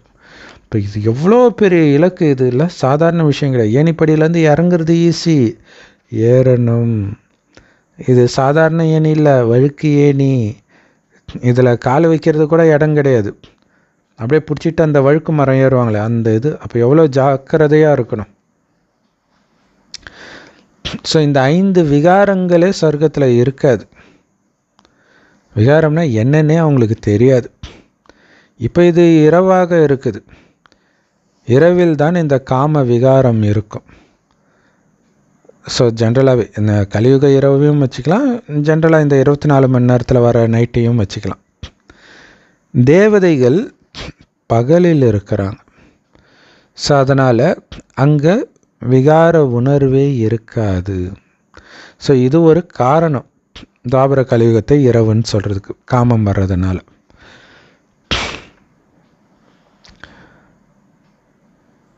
ஸோ அவங்க பகல்லே இருக்கிறாங்க எப்போவுமே. அதனால் அங்கே காமத்தின் ஆசையே இருக்காது, விகாரங்களே இருக்காது. இப்போ இரவாக இருக்குது, எல்லோரும் காமத்தில் விழுறாங்க, ஒருத்தர் விடாமல். உங்களுடைய எல்லா விகாரங்களும் விடிஞ்சவுடன் முடிஞ்சிடும் இல்லையா? ஸோ இப்போ நம்மளை பொறுத்த வரைக்கும் விடிஞ்சிடுச்சு, விடியலை, பட் அதிகாலை இந்த சங்கமயுகன்றது விடிஞ்ச உடனே அவ்வளோதான். உலகத்தில் எந்த மூலையில் தேடினாலும் விகாரம் இருக்காது. ஸோ கொஞ்சம் நெஞ்சம் ஒட்டிக்கிட்டு இருக்கிறதையும் பாபா தண்டனை கொடுத்து காலி பண்ணிட்டு தான் அனுப்புவார். அங்கே கெடுக்கிறதுக்கு யாருமே இருக்க மாட்டாங்க. ஸோ 2500 வருடம் பரிசுத்தமாக இருக்க போகிறோம், ஆனந்தமாக இருக்க போகிறோம். அதை நினச்சி பார்த்தாலே எவ்வளோ சந்தோஷமாக இருக்கணும். பிறகு விகாரம்னா என்னன்னே உங்களுக்கு தெரியாது. இது ராவணன் கொடுத்த குணங்கள், விகார குணங்கள். இது அவனுடைய விகார உலகம். ஆனால் சொர்க்கம் விகாரமற்ற உலகம். விகாரத்தின் பேர் அடையாளமே இருக்காது, அப்படின்னா என்னன்னு கூட தெரியாது. அதுதான் ஈஸ்வரனின் ராஜ்யம், கடவுளுடைய ராஜ்யம். இப்போ சாத்தானுடைய ராஜ்யம் நடந்துட்டு இருக்குது, அது கூட யாருக்கும் தெரியல. காமம் ரைட்டுன்னு சொல்கிறாங்க, சாத்தான் ராஜ்யத்தில் தான் இப்படி சொல்லுவாங்கன்னு அவங்களுக்கு தெரியல. காமம் ரைட்டுன்னு சொன்னாங்க, அதுக்கப்புறம் கள்ளத்தொடர்பு ரைட்டுன்னாங்க, என்னென்னமோ வந்துட்டு இருக்குது. ஆனால் அது சொல்கிற அதே உலகத்தில் தான் போக்சோ சட்டமும் இருக்குது, கடுமையான தண்டனையும் இருக்குது. ஸோ அப்போ பாவமும் செய்ய வச்சு தண்டனையும் கொடுக்கிறது. இப்போ உங்களுக்கு முயற்சிக்கேற்ப எல்லாமே தெரிஞ்சுக்கிறீங்க. இப்போ எத்தனை பாபா குழந்தைங்க இருக்கிறீங்க? மனிதர்களுக்கு பிரம்மகுமாரிகள் யாருடைய குழந்தைகள்னு கூட புரிஞ்சிக்க முடியாமல் இருக்கிறாங்க. ஆனால் எல்லாரும் சிவனை நினைக்கிறாங்க. ஆனால் பிரம்மாவை யாருமே நினைக்கிறது கிடையாது. இந்த பிரம்மாவும் சொல்கிறாரு, சிவபாபாவை நினைவு செய்யுங்க, ஏன்னா அதன் மூலமாகத்தான் உங்களுடைய எல்லா பாவங்களும் அழிக்கப்படும். அவரை தவிர வேறு யாரை நினைவு செய்தாலும் உங்களுடைய பாவங்கள் அழியாது. சதா என் ஒருவனை மட்டும் நினைவு செஞ்சுட்டுருன்னு கீதையில் எழுதப்பட்டு இருக்குது. ஆனால் உண்மையில் அதை ஸ்ரீ கிருஷ்ணர் சொல்லலை. நிராகார தந்தை கிட்ட இருந்து தான் இந்த ஆஸ்தி கிடைக்கிது. அதனால் நிராகார தந்தையை நினைவு செய்வதன் மூலமாக தான் அந்த ஆஸ்தி அடையிறதுக்கு நீங்கள் தகுதியுடையவராக ஆகிறீங்க. ஸோ அதுக்கு என்ன பண்ணணும்? உங்களை ஆத்மானு உணரணும். ஏன்னா ஆத்மானு உங்களை உணர்ந்தால்தான் நிராகார தந்தையை உங்களால் நினைக்கவே முடியுன்றார். என்ன மாதிரி ரகசியம் பார்த்தீங்களா? ஆத்மானு உணர்ந்து பாபாவை நினைங்கன்றாரு. ஆனால் நினைவு இருக்க மாட்டேங்குது இல்லையா? அதுக்கு காரணம் என்னென்னா, நீங்கள் ஆத்மானு உணராத வரைக்கும் பாபா நினைவு இருக்காதுன்ற. பாபாவை கணவனாக நினைக்கணுன்னா கூட நீங்கள் ஆத்ம உணர்வில் இருந்தால் தானே ஆத்மாவாக இருக்கிறவரை உங்களால் கணவனாக நினைக்க முடியும், அல்லது அப்பாவாக நினைக்க முடியும். ஸோ ஆத்மானு உணர்ந்தால், இப்போ எப்படி ஒரு ஆண் பெண் இருக்கிறாங்க, ஒரு ஸ்கூலு காலேஜில் லவ் பண்ணுறாங்கன்னா, இருக்கிறதுலே ரொம்ப ரொம்ப அழகான நபரைத்தான் அவங்க லவ் பண்ணுவாங்க. அப்போ எல்லாருமே ஒரு புள்ளி தான் அப்படின்னும்போது அங்கே தான் குணத்தினால வித்தியாசப்படுறாங்க. அப்போ இருக்கிறதுலே மிக சிறந்த குணவான் பாபா தான். அங்கே யாருமே கிட்டே நெருங்க முடியாத மாதிரி எல்லாம் கீழானவர்களாக இருக்கிறாங்க. அப்போ உங்களுடைய புத்தி ஆட்டோமேட்டிக்காக பாபாவைத்தான் நினைக்கும், அவருடைய குழந்தை நான் அப்படின்ட்டு. ஸோ அதுக்கு நீங்கள் ஆத்மானு உணர்ந்தால்தான் நிராகார பாபாவை நினைக்க முடியும்ட்டார். எவ்வளோ பெரிய ரகசியம்! அதனால தான் பாபா சொல்கிறார், முதல்ல நான் ஆத்மான்றதில் அசைக்க முடியாத நிச்சய புத்தி வையுங்க, உங்களுடைய அப்பா பரமாத்மானு நிச்சய புத்தி வையுங்க அப்படின்னு பாபா சொல்கிறார். இன்னொன்று பாபா சொல்கிறார், என்னை நினைவு செய்யுங்க, நான் உங்களுக்கு ஆஸ்தியை கொடுப்பேன். நேற்று சொன்னார் பாருங்கள், என்னை நினைவு செய்யுங்க, நான் உங்களை பார்த்துக்கிறேன்றார். இந்த சங்கமயுகத்தில் அல்லது கடைசியில் உலகழிவின் போது கூட நீங்கள் நினச்சிக்கிட்டே இருந்தால் போதும், நான் பார்த்துக்கிறேன் உங்களை பத்திரமான்றார். நினைவு மட்டும் பண்ணும். ஏன்னா இங்கே நினைவுனால தான் பாபாவை பிடிக்கிறோம். இல்லையா? யானைக்கு கை இல்லை, அதோடைய 2 கால் 4 கால் ஆயிடுச்சு, 2 கை காலாயிடுச்சு, அதனால் நம்மளை பிடிக்க முடியாது. அதனால் தும்பி கையால் அதை பிடிக்குது. அந்த மாதிரி பாபாவுக்கு உடம்பே கிடையாது. அப்போ எப்படி பிடிக்கணும் அவர் கையை? புத்தியினால் பிடிக்கணும். பிடிச்சிக்கிட்டா அவர் உங்கள் கூடவே இருக்கிறார். பாபா கூட இருக்கும்போது எவன் கிட்ட வர முடியும்? அதுதான் பார்த்தீங்கன்னா, சிவலிங்கத்தை மார்க்கண்டேயன் கட்டி பிடிக்கிற, மரணம் வரும், அவனுடைய ஆயுள் முடியுதுன்ட்டு கட்டி பிடிக்கிறான். ஸோ அப்போ அவனுடைய உயிரை எடுக்க யமன் வரும்போது எவ்வளோ தைரியம் இருந்தால் என்னை கட்டி பிடிச்சிட்டு இருக்கிற என் குழந்தைய நீ பிடிக்க வருவன்ட்டு எட்டி உதைக்கிறார் யமனை சிவபெருமான் பக்தி மார்க்கத்தில். இது எதுக்குன்னா, அவரை பிடிச்சிக்கிட்டா எதுவும் நெருங்க முடியாதுன்றது தான் அங்கே முக்கியமான விஷயம். ஸோ இதில் நம்ம கவனம் கொடுக்கணும். ஸோ என்னை நினைவு செய்தால் ஆஸ்தியை நான் கொடுப்பேன், ஏன்னா அனைவருக்கும் சுகத்தை கொடுக்கிற வள்ளல் நான் ஒருவனே. எல்லா ஆத்மாக்களையும் மீண்டும் சாந்தி தாமத்துக்கு நான் தான் அழைச்சிட்டு போகிறேன். அப்போ அவரை தானே நினைக்கணும் இல்லையா? கொடுத்ததெல்லாம் அவர் தான் கொடுத்தாரு. அப்போ அவரை நினைக்கணும்ல. ஒரு பாட்டு கூட வருது, கொடுத்ததெல்லாம் கொடுத்தாரு, யாருக்காக கொடுத்தாரு, அது ஓகே. கொடுத்தவரை நீங்கள் நினைக்கணும்ல. அதை பற்றி யாருமே பேசுகிறது கிடையாது. உங்கள் எல்லோரையும் இப்போ சாந்தி தாமத்துக்கு நான் அழைச்சிட்டு போகிறேன். யார் பாபா கிட்டேருந்து முந்தைய கல்பத்தில் ஆஸ்தியை அடைந்தீர்களோ அவங்க தான் இப்போவும் பிராமணர்கள் ஆவாங்க, மீண்டும் ஆஸ்தியை அடைவாங்க. பிராமணர்களும் சில குழந்தைங்க ரொம்ப உறுதியான குழந்தைகளாக இருக்கிறாங்க. அதாவது 2 விதமான குழந்தைகள் இருக்கிறாங்க. ஒன்று உண்மையான குழந்தைகள், இன்னொன்று மாற்றாந்தாய் குழந்தைகள். ஸோ குழந்தைகளாகிய நாம், இந்த வம்சாவளி மரம் பைபிளில் போடுவாங்க. ஆதாம்லேருந்து இவங்க பிறக்கிறாங்க அப்படின்ட்டு வேலை மெனக்கிட்டு அந்த வம்சாவளி மரத்தை போட்டு அது குரான் அவங்க முஸ்லீம்ஸும் அதை போடுவாங்க. இங்கேருந்து இப்படி முஸ்லீம்ஸ் பிரியுது இதெல்லாம். ஆனால் இங்கே கடவுள்லேருந்து வருது, அது எங்கே போச்சு இல்லையா? ஸோ அந்த கடவுளுடைய நேரடி வம்சம் நாம், கடவுள்லேருந்து வந்த மரம் நாம். ஸோ எப்படி இந்த வம்சாவளி மரம் வளருதுன்னு நமக்கு தெரியும். பிராமணர்கள் ஆன பிறகு தான் நாம் வீட்டுக்கு போகிறோம். பிராமணன் ஆனாலே வீட்டுக்கு போகிறது தான் அங்கே லட்சியம். எல்லா ஆத்மாக்களும் உடலை விட்டு வீட்டுக்கு போய் தான் ஆகணும். இது சாய்ஸும் கிடையாது. இதுதான் முக்கியமான விஷயம். நான் காலேஜ் படிக்கும்போது ஒரு ஃபஸ்ட் ரேங்க் எடுக்கிற பையன்கிட்ட ஏதோ ஒன்று கேட்கும்போது இதை எப்படி படிக்கிறது அப்படின்னு சொன்னதுக்கு, வேறு என்ன வழி இருக்குது, படித்து தானே ஆகணும் அப்படின்னு அசால்ட்டாக சொன்னான். சாய்ஸே இல்லை, படித்து தானே ஆகணும். அதே மாதிரி தான் இப்போ இந்த உடலை விட்டு போய் தான் ஆகணும். ஆனந்தமாக போகிறீங்களா, அடித்து உதச்சி இட்டு போவா, 2 சாய்ஸ் இருக்குது. ஸோ எல்லோரும் போகும்போது சேர்த்துடலான்றாங்க, பின்னாடி செம உதவுழுன்றது அவங்களுக்கு தெரியல. ஸோ அதனால் நீங்கள் இப்போவே உடலை புத்தியினால் விட்டுடுங்க, வெறும் ஒளியாகவே இருக்கிறதாக உணருங்க. அப்போ வீட்டுக்கு போகிறது உங்களுக்கு ஆனந்தமான அனுபவமாக இருக்கும். பல தடவை வீட்டுக்கு புத்தினால் போயிட்டு வாங்க, அல்லது அங்கேயே இருங்க இல்லையா? அங்கேயே இருக்கிற பயிற்சி பண்ணிக்கிட்டே இருங்க. அப்போ தான் அது ஆனந்தமாக இருக்கும் அந்த கடைசி பயணம். பாண்டவர்களும் கௌரவர்களும் 2 பேருமே சரீரத்தை விட்டு தான் ஆகணும். ஞானம் எடுத்தவங்க மட்டும் தப்பிச்சிட முடியாது, எல்லாரும் தான் சரீரத்தை விடணும். ஆனால் எப்படி சரீரத்தை விடுறீங்க? போகும்பொழுது ஆத்மா நிரப்பிட்டு போகுதா இல்லையா? இதுதான் முக்கியமான விஷயம்.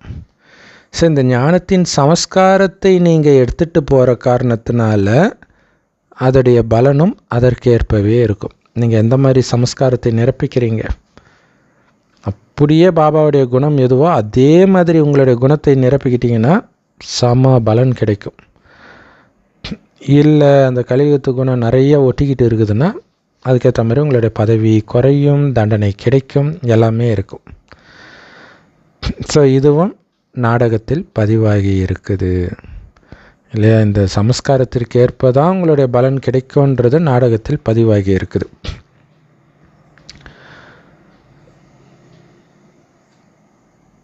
இந்த நாடகத்தில் ஞானத்தின் பாகம் இருக்குது இல்லையா, அது கடைசியில் முடிவுக்கு வந்துடும். கொடுத்துக்கிட்டே இருக்க மாட்டார். டைம் முடியுது இல்லை, சங்கமயுகத்துக்கும் ஒரு முடிவு காலம் வரும் இல்லை. ஸோ அதுக்குள்ளே நீங்கள் ரெடி ஆகிடணும். அதுக்குள்ளே இந்த உடலில் இருக்கும்போதே ரெடி ஆகிடணும். இப்போவே ரெடி ஆகிடணும். இப்போவே இறந்தால் கூட நான் நாராயணன் ஆகணும். அதுதான் லட்சியமாக இருக்கணும். தினமும் தூங்கும்போது நல்லா முயற்சி பண்ணணும். ஐயோ ஒரு வேளை தூக்கத்தில் உயிர் போயிடுச்சுன்னா இல்லையா, அப்போ நான் பக்காவாக அந்த பாபா நினைவு, பாபா நான் வந்துகிட்டே இருக்கிறேன். அது அவ்வளோ பயிற்சி பண்ணணும். அதனால தான் தூக்கத்தை வென்றவர்கள் இதை நினைத்து நினைத்து தூக்கமே தொலைஞ்சு போயிடணும். 84 பிறவிகள் எடுத்த பிறகு மீண்டும் இந்த ஞானம் இப்போ உங்களுக்கு கிடைக்கிது. அதுக்கப்புறம் இந்த ஞானம் மறைஞ்சிடும். அப்புறம் என்ன, பரிசு உங்களுக்கு கிடைச்சிடும். ஸோ 84 பிறவி தவம் கிடந்து இந்த ஞானம் கிடைச்சிதுன்னு கூட சொல்லலாம். இல்லை, 84 பிறவி கழிச்சு தானே வருது. ஏதோ 1,00,000 எத்தனையோ வருடத்திற்கு ஒரு முறை ஒரு வால் நட்சத்திரம் வானத்தில் தெரியுமா, இதோட 1,00,000 வருஷம் கழிச்சு தான் தெரியுமா. இன்றைக்கி நீங்கள் போய் வானத்தில் பார்த்தா பார்க்கலாம் அப்படின்னு சொல்கிறாங்க. அதுவும் வானம் தெளிவாக இருந்தால் பார்க்கலாம், வெறும் கண்ணிலே பார்க்கலாம். போய் பார்த்தா வெறும் மேகம்தான் இருக்குது. ஆனால் இதில் நம்ம ஆர்வம் காட்டுறோம்ல, அதை பார்க்குறதுனால நமக்கு என்ன கிடச்சிட போகுது? ஒன்றுமே கிடச்சிட போகிறது கிடையாது. ஆனால் ஒரே ஒரு முறை தான் உங்களுடைய அப்படியே தலையெழுத்து எழுதக்கூடிய பேனாவை கையில் கொடுக்குறார். அப்படின்னா எவ்வளோ உயர்ந்ததாக எழுதிக்கிட்டே இருக்க வேண்டாமா நீங்கள்? ஏன்னா அதுக்கப்புறம் இந்த ஞானம் மறைஞ்சிடும். நீங்கள் எழுதின தலைவிதிப்படி நடக்கும் எல்லாமே. அதோடைய பலனை நீங்கள் அடைவீங்க. ஞானம் மறைஞ்சிடும். ஞானத்தை எந்த அளவுக்கு எடுத்தீங்களோ அதோடைய பலன் மட்டும் உங்களுக்கு கிடைக்கும். சொர்க்கத்தில் எந்த மதத்தின் பேர், அடையாளம், சித்திரம் எதுவுமே இருக்காது. கோயில், குளம் எதுவும் இருக்காது அங்கே சொர்க்கத்தில். ஸோ அதனால தான் இப்போ கோயிலை இடிக்கிறாங்களா, எதை இடித்தாலும் அது கடவுளுக்கு அவங்க வேலை செய்கிறாங்க, அவ்வளோதான். அவங்க நாஸ்திகர்களாக இருக்கலாம், வேறு மதத்தினராக இருக்கலாம். ஏன்னா சொர்க்கம் வரப்போகுது, அங்கே எதுவும் இருக்காதுல்ல. ஸோ இருக்கிற இடம் தெரியாமல் அழிஞ்சே ஆகணும். அப்போ யோசிச்சு பாருங்கள், நாஸ்திகர்கள் சொர்க்கத்துக்கு உதவி பண்ணுறாங்க, இது அவங்களுக்கே தெரியாது. பக்தி மார்க்கத்தில் தான் நிறைய சித்திரங்கள் உருவாக்கி வச்சிட்டிங்க. தங்க யுகத்தில் யாருடைய சித்திரமும் இருக்காது. பக்தி மார்க்கத்தில் தான் உங்களுடைய படங்கள், பக்தி மார்க்கம் ஃபுல்லாக இருக்குது. உங்கள் ராஜ்யத்தில் இந்த மாதிரி படங்கள்லாம் இருக்காது. அங்கே உயிரோட்டமாக தேவதைகள் மட்டும் இருப்பார்கள். ஸோ தேவதைகள், இதன் மூலமாக தேவதைகள் தான் ஆதியில் தோன்றியவர்கள். அனாதி இல்லையா, ஆதி சனாதன தேவி தேவதா தர்மம்னு சொல்கிறோம் இல்லையா, அனாதியாக இருக்கக்கூடிய ஆத்மாக்கள் தேவதை ஆத்மாக்கள் தான். ஸோ அவர்களிலிருந்து தான் கொஞ்சம் கொஞ்சமாக உலகம் விருத்தியாகும். நிறைய மனிதர்கள் வர ஆரம்பிப்பாங்க. ஆரம்பத்தில் கம்மியாக 9 லட்சம் பேர் தான் இருப்பாங்க. ஸோ குழந்தைங்க இந்த ஞானத்தை சிந்தனை பண்ணிக்கிட்டே அதீந்திரிய சுகத்தில் இருக்கணும். இல்லை, இந்த ஞானத்தை சிந்தனை பண்ணிக்கிட்டே அதீந்திரிய சுகத்திலே, ஞானத்தை சிந்தனை பண்ண தான் அதீந்திரிய சுகத்தில் இருக்க முடியும். இந்த ஞானத்தை சிந்தனை பண்ணலைன்னா தானாகவே வெளி உலக விஷயம் புத்திக்கு வந்துடும். அது வந்துட்டாலே உங்களுக்கு ஆனந்தம் போயிடும். ஸோ சிந்தனை பண்ணுறதுக்கு நிறைய பாயிண்ட் இருக்குது. 1 2 எத்தனை பாயிண்ட்டு கொடுக்குற, ஒரு முரளியே எவ்வளோ இருக்குது இல்லையா. ஜெயந்தி சிஸ்டர் சொல்லியிருப்பாங்க, பாபா நமக்கு ஓவர் டோஸ் கொடுக்குறாரான்னு எனக்கு தோணும். இவ்வளோ விஷயத்தையும் தாரணை பண்ண முடியுமா ஒரு நாளில் அப்படின்னு தோணும் அப்படின்னு சொல்கிறாங்க. ஸோ அப்போ அந்த அத்தனை விஷயத்தையும் நம்ம தாரணை பண்ண போகிறது கிடையாது இல்லையா. ஏன்னா நீங்கள் தினம் தினம் அந்த முக்கியமான விஷயத்த ஒரு 3 தடவையாவது கேட்கும்போது தான் அது முக்கியமான பாயிண்ட்டாவது உள்ளே போகும். ஸோ மற்றது மறந்தாலும் மீண்டும் மீண்டும் முறையில் அது வந்துடும். மொத்தத்தில் சிந்தனை பண்ணணும், அதுதான் முக்கியமான விஷயம். நிறைய கருத்துக்கள் இருக்குது சிந்தனை பண்ணுறதுக்கு. ஆனாலும் மாயா உங்களை சிந்தனை பண்ண விடாது, திரும்ப திரும்ப மறக்க அடிக்கும் அப்படின்னு பாபாவுக்கு நல்லாவே தெரியும். ஸோ சிவபாபா எனக்கு நடத்திட்டு இருக்கிறார், நான் சிவபாபாவுடைய மாணவன் அவர் உயர்ந்ததிலும் உயர்ந்தவர் அப்படிங்கிறத நீங்கள் நினைவு பண்ணுங்கள். இதுவும் நினைவு தான். இதுதான் மிகவும் பயங்கர பவர்ஃபுல்லானது, கடவுள்கிட்ட நான் படிக்கிறேன்றது. இப்போ நான் வீட்டுக்கு போகணும். ஏன்னா கற்றுக் கொடுக்கறது அதை தான் கற்றுக் கொடுக்குறார். வீட்டுக்கு நீங்கள் எப்படி போகிறது, இந்த உடலை விட்டு ஆனந்தமாகன்னு கற்றுக் கொடுக்குறார்.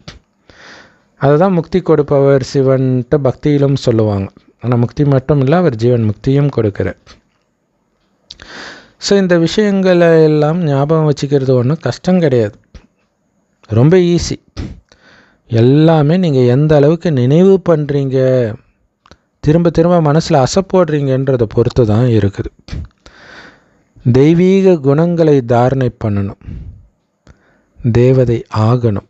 அதுக்கு தான் பாப்பா குழந்தை ஆகியிருக்கிறோம் இல்லையா? தெய்வீக குணத்தை தாரணை பண்ணால் தானே தேவதை ஆக முடியும். 5 விகாரங்களை பூதம்னு சொல்கிறோம். ஸோ காமன்ற பூதம், கோபன்ற பூதம், தேக உணர்வுன்ற பூதம், இப்படி பல பூதங்கள் இருக்குது. சிலருக்கு மற்றவர்களை விட பூதம் கொஞ்சம் அதிகமாகவே இருக்குது. மற்றபடி எல்லாருக்குள்ளேயும் பூதம் இருக்குது. அந்த பூதத்தை இருக்கிற இடம் தெரியாமல் ஓட்டணும் நம்ம, அதுதான் முக்கியம். இந்த பூதம் இருக்கும்போது தான் நமக்கு மற்ற பூதமே நமக்குள்ளே வரும். இந்த பூதத்தையே எரிச்சிட்டிங்கன்னா அது வராது. ஏன்னா நமக்கு ஈக்குவலானவங்க தான். இப்போ ஜென்ரலாகவே உயிரோடு இருக்கும்போதே நமக்கு சமமானவர்கள் கூட தான் நம்ம பழகும். நம்ம குணம் மாதிரியே அந்த ஈக்குவல் ஃப்ரீக்குவன்சி சொல்லுவாங்க இல்லையா? உடலை விட்ட பிறகும் ஆத்மா அப்படி தான் அந்தந்த குணத்திற்கு உள்ளவர்கள்கிட்ட தான் போகும். அப்போ நீங்கள் ஸ்ட்ராங்காக ஜுவாலாமுகி யோகத்தில் மூழ்கி இருக்கிறீங்க, நெருப்பு மாதிரி பாபா நினைவிலே மூழ்கி இருக்கிறீங்கன்னா உங்ககிட்ட அசுத்தமான ஆத்மா வராது. ஸோ பிராமண குழந்தைகளாகிய உங்களுக்கு இப்போ தெரிஞ்சிடுச்சு, இந்த 5 விகாரங்கள் மிகப்பெரிய பூதங்கள் அப்படின்ட்டு. அதில் நம்பர் 1 பூதம் இந்த காமம் இல்லையா? 5 விகாரங்களும் பெரிய பூதங்கள் தான், அதுலேயும் மிகப்பெரிய பூதம் இந்த காமம். அதை வெல்வது தான் ரொம்ப ரொம்ப கஷ்டம். அதனால்தான் ராமர் எல்லாரையும் அழிச்சும் ராவணன் அழிக்கிறது தான் ரொம்ப கஷ்டமாக இருக்குது அவருக்கு. ஏன்னா ராவணன் தான் காமம் அந்த கதைப்படி. ஏன்னா காமத்தின் மொத்த உருவமாகத்தான் அவனை காட்டுறாங்க. அதுக்கு அடுத்தபடியாக பார்த்தீங்கன்னா கோபம், காமத்திற்கு அடுத்தபடியாக பெரிய பூதம் கோபம். ஸோ யாராவது ரொம்ப ரஃப்பாக பேசுகிறாங்க அப்படின்னா அவங்களுக்குள்ள கோபம் இருக்குதுன்னு பாபா சொல்கிறார். கோபம் இல்லைன்னா அந்த ரஃப்பாக வராது, இனிமையாக தானே பேசுவாங்க. சிலர் சொல்லுவாங்க, ஏங்க இப்படி பேசுகிறீங்க, பொறுமையாக பேசுங்க, பயமாக இருக்குது நீங்கள் பேசுகிறது, இப்படியே சொல்லுவாங்க. இல்லைங்க நான் சாதாரணமாக அப்படி தாங்க பேசுவேன். அதுதான் பண்ணக்கூடாதுன்னு பாபா சொல்கிறார். ஸோ அந்த பூதம் நீக்கப்படணும். ஒரு பூதத்தை நீக்கிறது அவ்வளோ ஈஸி கிடையாது, ரொம்ப ரொம்ப கஷ்டம் இல்லை? நமக்குள்ளே இருக்கக்கூடிய பூதம், அந்த பூதத்தை கூட ஓட்டிடலாம், வெளியிலேருந்து வரக்கூடிய பேய். ஆனால் நமக்குள்ளே இருக்கிற பேய் இருப்பாங்க, அதை ஓட்டுறது தான் பெரிய கஷ்டம். ஏன்னா இந்த கோபம் பாருங்கள், ஒருவருக்கு ஒருவர் துக்கத்தை கொடுத்துக்கிட்டே இருக்குது இல்லையா? மதுபனில் இருக்கக்கூடிய ஒரு முக்கியமான பதவியில் இருக்கிறவங்களுக்கே கோபம் போகலை அப்படின்னா அது எவ்வளோ பெரிய எதிரின்னு பார்த்துக்கோங்க. கோபம் அவ்வளோ கஷ்டன்றார் எந்த பூதத்தை ஓட்டுறதுமே. ஸோ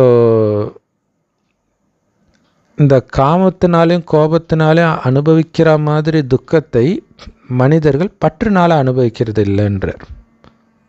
எல்லாரும் அந்த அளவிற்கு துக்கத்தை அனுபவிக்கிறது கிடையாது இல்லை? ஒரு குழந்தையே இறந்தால் கூட அது ஒரு வருஷம் மேபி அவங்களுக்கு ஃபீல் ஆகலாம், அதுக்கப்புறம் அது தானாகவே மறந்துடுவாங்க.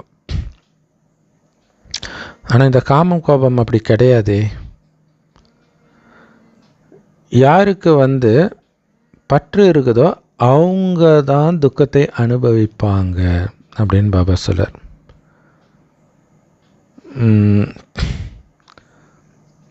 ஸோ பற்று ரொம்ப இருக்கும்போது தான் அதை நினச்சி பார்த்து பல வருடம் முன்னாடி நடந்ததெல்லாம் நினச்சி பார்த்து அழுகிறவங்களாம் இருக்கிறாங்க.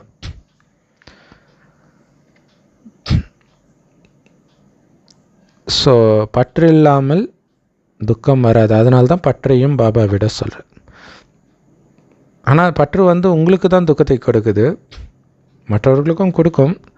பட் கோபம் கன்ஃபார்மாக மற்றவர்களுக்கு கொடுக்கும், காமமும் கூட. அதனால தான் பாபா சொல்கிறாரு, இந்த பூதங்களை எல்லாம் விரட்டி அடியுங்கள். பூதம் சுடுகாட்டில் இருக்கணும். அப்போ நீங்கள் என்ன சுடுகாடா? உங்களுக்குள்ளே அந்த பூதம் இருக்கலாமா? ஸோ குழந்தைகளாகி நீங்கள் ஒவ்வொருத்தரும் இந்த படிப்பில் விசேஷ கவனம் கொடுக்கணும். தெய்வீக குணத்தை தாரணை பண்ணுறதுலையும் விசேஷ கவனம் கொடுக்கணும்.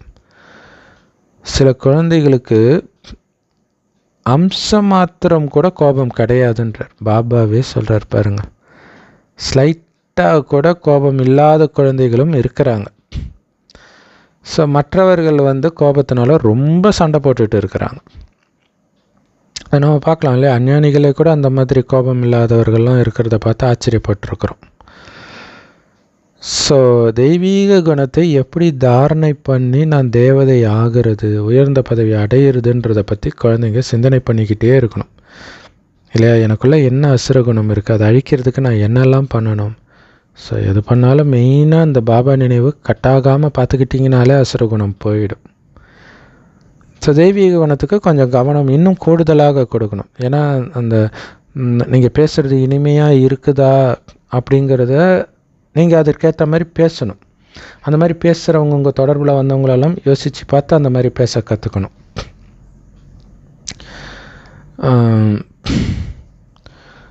ஸோ கோபத்தினால் ஒருபொழுதும் பேசாதீங்க. அஞ்ஞானத்திலே நிறைய பேர் இருக்கிறாங்க. கோபம் வந்துருச்சுன்னா பேச மாட்டாங்க, அப்படியே அமைதியாக எட்ட போயிடுவாங்க. அதேமாதிரி மற்றவர்கள் வீட்டில் சப்போஸ் கணவன் கோபமாக இருந்தாங்கன்னா மனைவி அப்படியே அமைதியாக எட்ட போயிடுவாங்க. ஸோ கோபத்தில் பேசும்போது தான் அந்த வார்த்தையை அள்ள முடியாதுன்னுவாங்க இல்லையா. அது நாளைக்கு பின்னாடி ஒரு பெரிய பிரச்சனை. இந்த டைவர்ஸ்லாம் போகும்போது அந்த கோபத்தில் பேசின வார்த்தையெல்லாம் எடுத்து விடுவாங்க. அது கோபத்தில் தெரியாமல் பேசுனதாக இருக்கும், ஆனால் அது மாட்டிக்குங்க. பட் கோபத்தில் வந்தாலும் அது உள்ளே இருக்கிறது தான் வருது, அது வேறு விஷயம். அதையும் சொல்லுவாங்க இல்லையா.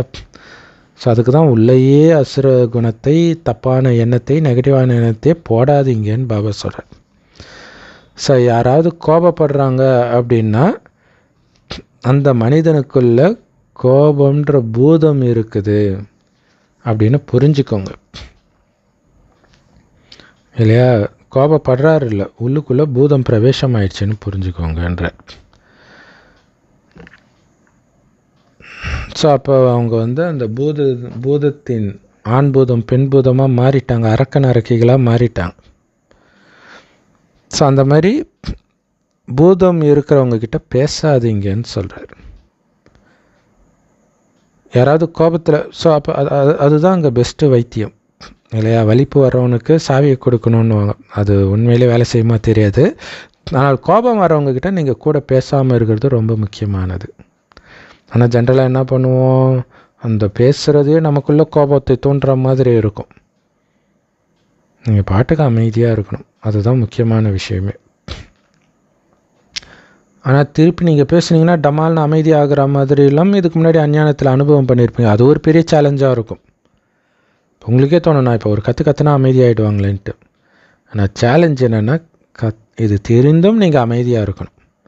எவ்வளோ நேரம் கத்துறாங்க, கற்றுட்டுன்ட்டு. அதுதான் ரொம்ப முக்கியமான விஷயம். ஏன்னா பிராமண பரிவாரத்தில் அல்லது லௌகீக பரிவாரத்தில் நீங்கள் திருப்பி கற்றுனீங்கன்னா அவங்களோட ஆயுள் குறையுது. ஏற்கனவே அவங்க கத்தி ஆயுள் குறையுது. ஓகே, அது கத்துறதுல பாதிப்பானால் உங்கள் ஆயுளும் குறைய தான் செய்யும். ஆனால் பாதிப்பு ஆகாதீங்கன்னு பாபா சொல்கிறார் இல்லையா. துக்கத்தை எடுக்காதீங்கன்றார். நீங்கள் மேலே வந்துடுங்க, புத்தியினால் மேலே வந்துடுங்கன்றார். முடிஞ்சால் ஸ்தூலமாக கூட அங்கேருந்து அப்படி விலகி கொஞ்சம் அப்படி எட்ட பக்கத்து ரூமுக்கு போகிறது, வேறு வேலை செய்கிறது, அந்த மாதிரி பண்ணலாம்.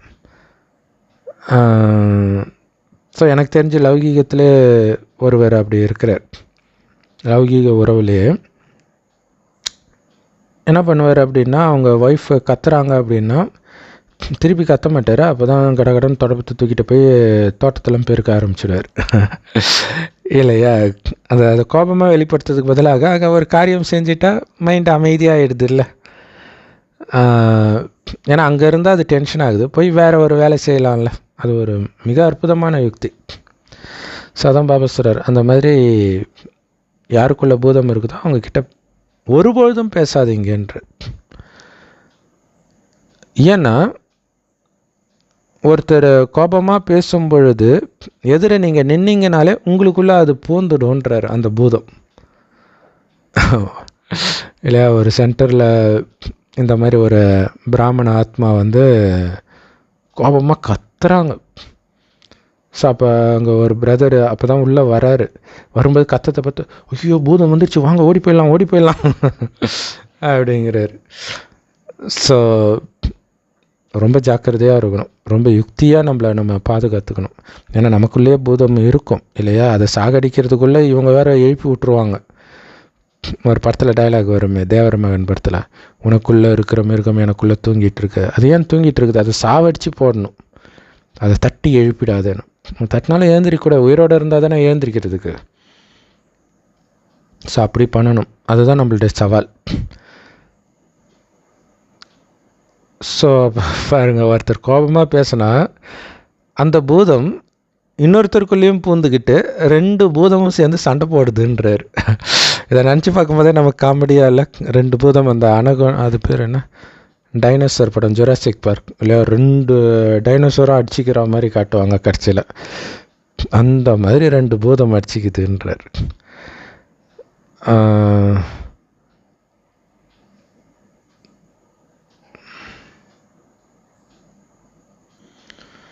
ஸோ அரக்கி அப்படிங்கிற வார்த்தை வந்து ரொம்ப அழுக்கான வார்த்தை இல்லையா?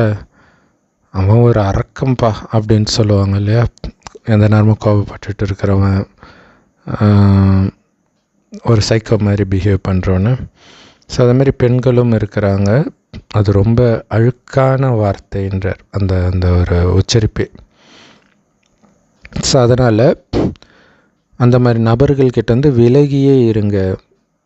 அப்போ அந்த பூதம் உங்களுக்குள்ளே நுழையாது. ஸோ அதுதான் முக்கியமான விஷயம் இல்லையா? ஒரு சென்டரை நடத்துகிறவங்களே அப்படி இருக்கிறாங்க அப்படின்னா, எந்த நேரமும் கோபப்பட்டு சிடு மூஞ்சியாக இருக்கிறாங்கன்னா வேறு சென்டருக்கு போங்க, முடிஞ்சு போச்சு, அவ்வளோதான். ஸோ இதுதான் பாபா இங்கே செய்ய சொல்கிறார். பாபா சொல்லியிருக்கார், நீங்கள் எந்த சென்டருக்கு வேணாலும் போகலாம், இந்த சென்டருக்கு போகக்கூடாது அப்படிலாம் யாரையும் சொல்லக்கூடாது அப்படின்னு பாபா சொல்லியிருக்கிறார். இல்லை, இதை விட அந்த இடத்துல கம்ஃபர்டபுள்னால் போகிறோம், அங்கே போனாலும் இப்படி தான் இருக்குதுன்னும் போது இது 2த்தில் எது பெட்ரு அப்படி பார்த்துக்கலாம்.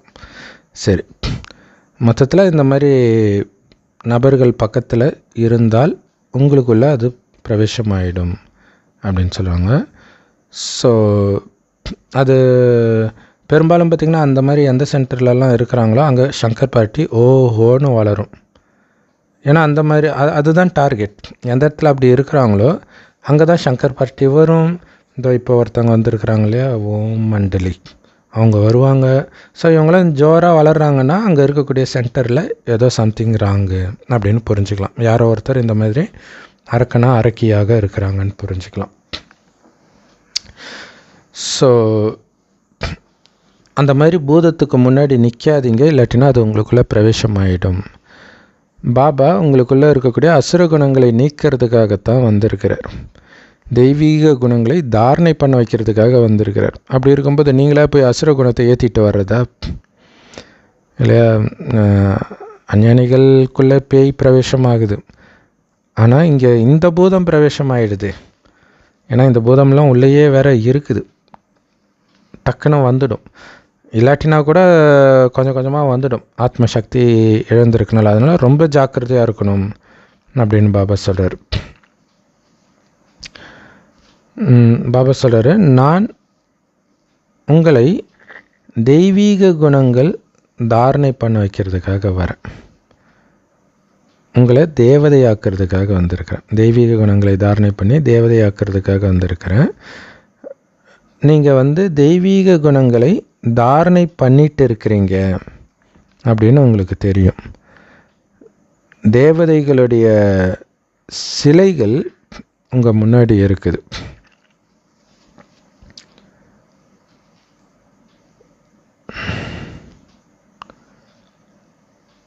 ஸோ கோபம் யார்கிட்ட இருக்குதோ அவங்கக்கிட்ட முற்றிலும் விலகி இருங்கள் அப்படின்னு பாபா சொல்கிறார். ஸோ அது அஞ்ஞானத்திலே கூட பார்த்திங்கன்னா இயல்பாகவே அந்த மாதிரி இருக்கிறவங்கக்கிட்ட யாரும் பேச மாட்டாங்க. அது ஒரு நெகட்டிவ் எனர்ஜியே வரா மாதிரி தெரியும். ஸோ அப்போ நீங்கள் உங்களை பாதுகாத்துக்கிறதுக்கு புத்திசாலித்தனம் வேணும். இல்லை எட்டேருந்து நீங்கள் சக்தி கொடுக்கலாம், ஆனால் கிட்ட போனீங்கன்னா எரிஞ்சிடுவீங்க. இல்லை அமெரிக்கா எரியுது, கிட்டேயா போக முடியும்? வெளியிலேருந்து நீங்கள் நெருப்பு தண்ணி அடிக்கலாம், அந்த மாதிரி சக்தி கொடுக்கலாம், சுபபாவனை வைக்கலாம். ஆனால் உங்களை நீங்கள் காப்பாற்றிக்கணும், அது ரொம்ப முக்கியமான விஷயம். இல்லை உண்மை என்னன்னு தெரியுது, இதுதான் பேலன்ஸ் இருக்கிறது. இல்லை இது நெகட்டிவான நினைக்கிறது கிடையாது, அதுதான் இருக்குதுன்னு தெரியுது. அவங்கக்கிட்டேருந்து விலகி அவங்க நல்லா இருக்கணுன்ற எண்ணம் அவங்களுடைய நினைவு வரும்போது கொடுங்க, அவ்வளோதான். ஏன்னா இந்த மாதிரி கோபமாக இருக்கிறவங்க அவங்களே சாபம் கொடுத்துக்கிறாங்கன்னு தான் சொல்ல முடியும். ஏன்னா அவங்கக்கிட்டேருந்து விலகியே போயிட்டாங்கன்னும் போது அப்புறம் சுபபாவனை கூட எப்படி வைக்க போகிறாங்க? பார்த்தா தானே வைக்கிறதுக்கு, அவங்க ஞாபகமே வராது இல்லையா? ஸோ அதனால் உங்களை நீங்கள் பாதுகாப்பாக வச்சுக்கிறதுக்கு புத்தி வேணும். உங்களுக்குள்ளே எந்த விதமான கோபமும் இருக்கக்கூடாது, வெட்டி போட்டாலும் கோபம் வரக்கூடாது, அப்படி இருக்கணும். அப்படி இல்லைன்னா உங்களுடைய பாவம் 100 மடங்காக அதிகரிச்சிடும். பாபா குழந்தைங்களுக்கு ரொம்ப தெளிவாக புரிய வைக்கிறார். முந்தைய கல்பத்தில் எப்படி புரிய வச்சாரோ அதே மாதிரி புரிய வைக்கிறாருன்னு நம்மளும் புரிஞ்சுக்கிறோம். ஸோ குழந்தைங்க இதை முயற்சிக்கேற்ப வரிசைக்கிரமமாக புரிஞ்சுக்குவீங்க. உங்கள் மேலே நீங்களே கருணை வைத்து மற்றவர்கள் மேலும் கருணை வைங்க. இல்லையா? இங்கே கருணை மெயினாக பாபா அந்த கோபத்தை பற்றி தான் இன்றைக்கி பேசியிருக்கிறார் இல்லையா? உங்களை பாதுகாத்துக்கிட்டு மற்றவங்களையும் பாதுகாருங்க. சில குழந்தைகளுக்கு மற்றவர்கள் மேலே கருணை இருக்குது, ஞானத்தை எல்லாம் கொடுக்குறாங்க கருணையினால், ஆனால் தன் மீது கருணை இல்லைன்றார். குணத்தை மாற்றிக்கணும்ல, பாபாவை நினைக்கணும்ல, அதை பண்ண மாட்டுறாங்க. ஸோ அப்போ நீங்கள் யாருக்கு கருணை வச்சு ஞானத்தை கொடுத்தீங்களோ அவங்க உயர்ந்தவர்களாக உயர்ந்து போயிடுறாங்க ஏணியில் ஏறி. ஆனால் இவங்க பின்னாடியே தங்கிடுறாங்க.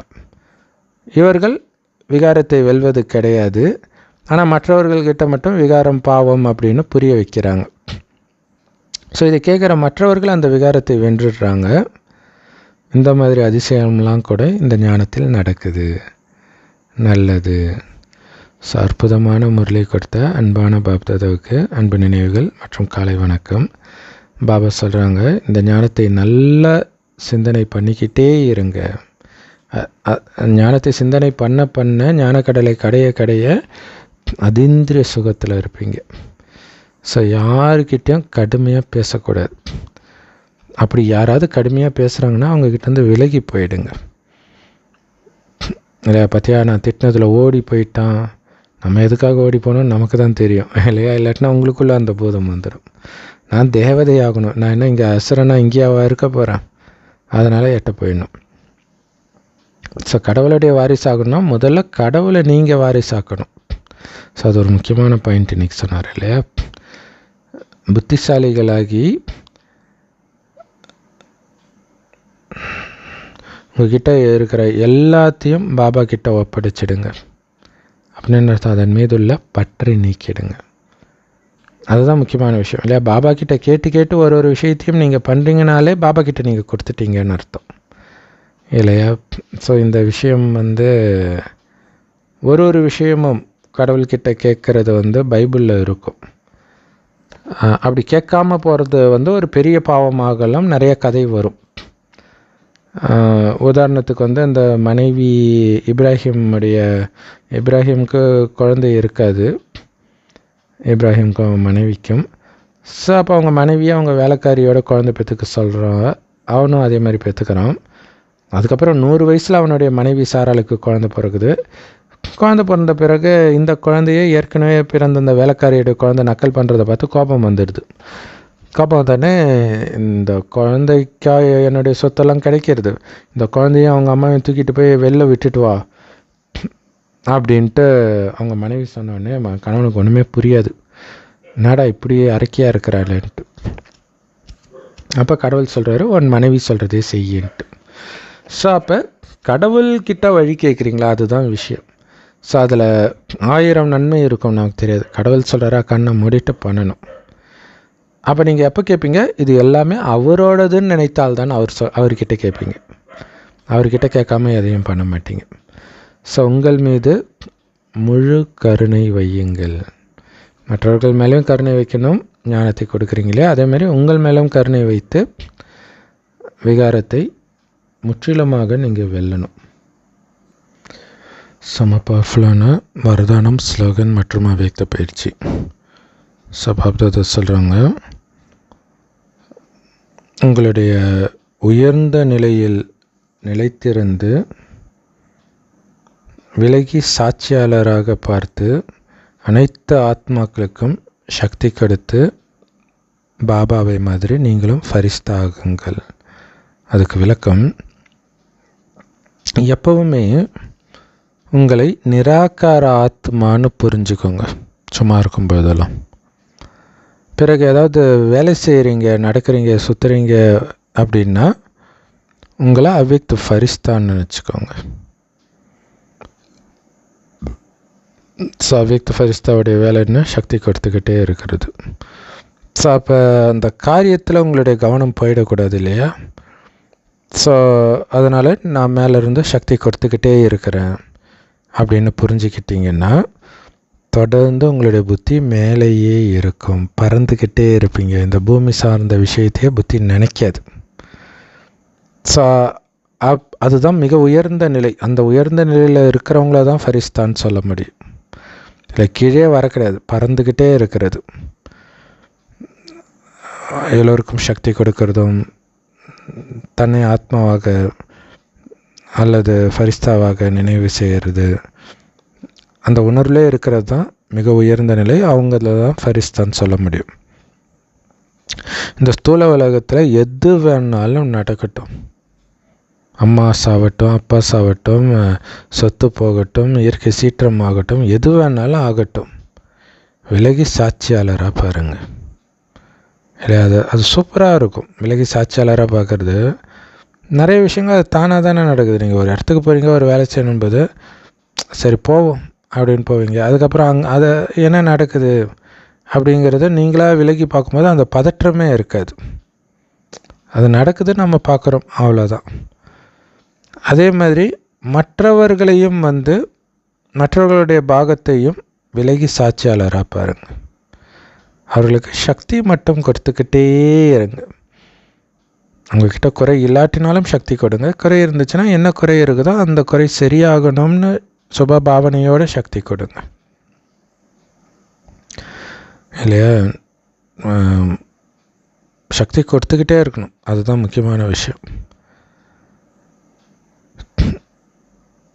ஆனால் இந்த சக்தி கொடுக்கறதுக்கு உங்கள் சீட்டை விட்டு எழுந்திரிக்க கூடாது. இல்லையா? நான் ஃபரிஸ்தா அப்படிங்கிற ஒரு சுயமரியாதை, உலகத்துக்கு சக்தி கொடுத்துருக்கும் ஃபரிஸ்தான்ற அந்த சுயமரியாதை சீட்டை விட்டு எழுந்திரிக்கக்கூடாது. அல்லது நான் ஆத்மான்ற உணர்வு, சூக்ஷ்மதனத்தில் இருக்கிறன்ற அந்த உணர்வு, எல்லாமே சுயமரியாதை தான். அதிலிருந்து ஏந்திரிக்காட்டினா மட்டும்தான் உங்களால் சக்தி கொடுக்க முடியும். ஏந்திரிச்சிட்டிங்கன்னா சக்தி கொடுக்க முடியாது.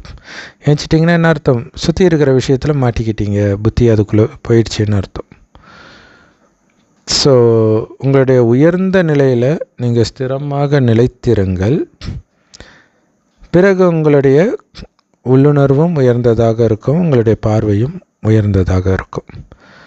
ஸோ அப்படி உங்களுடைய உயர்ந்த உள்ளுணர்வு மற்றும் உயர்ந்த பார்வையின் மூலமாக அனைவருக்கும் நன்மை செய்யக்கூடிய சக்தியை கொடுங்கள்.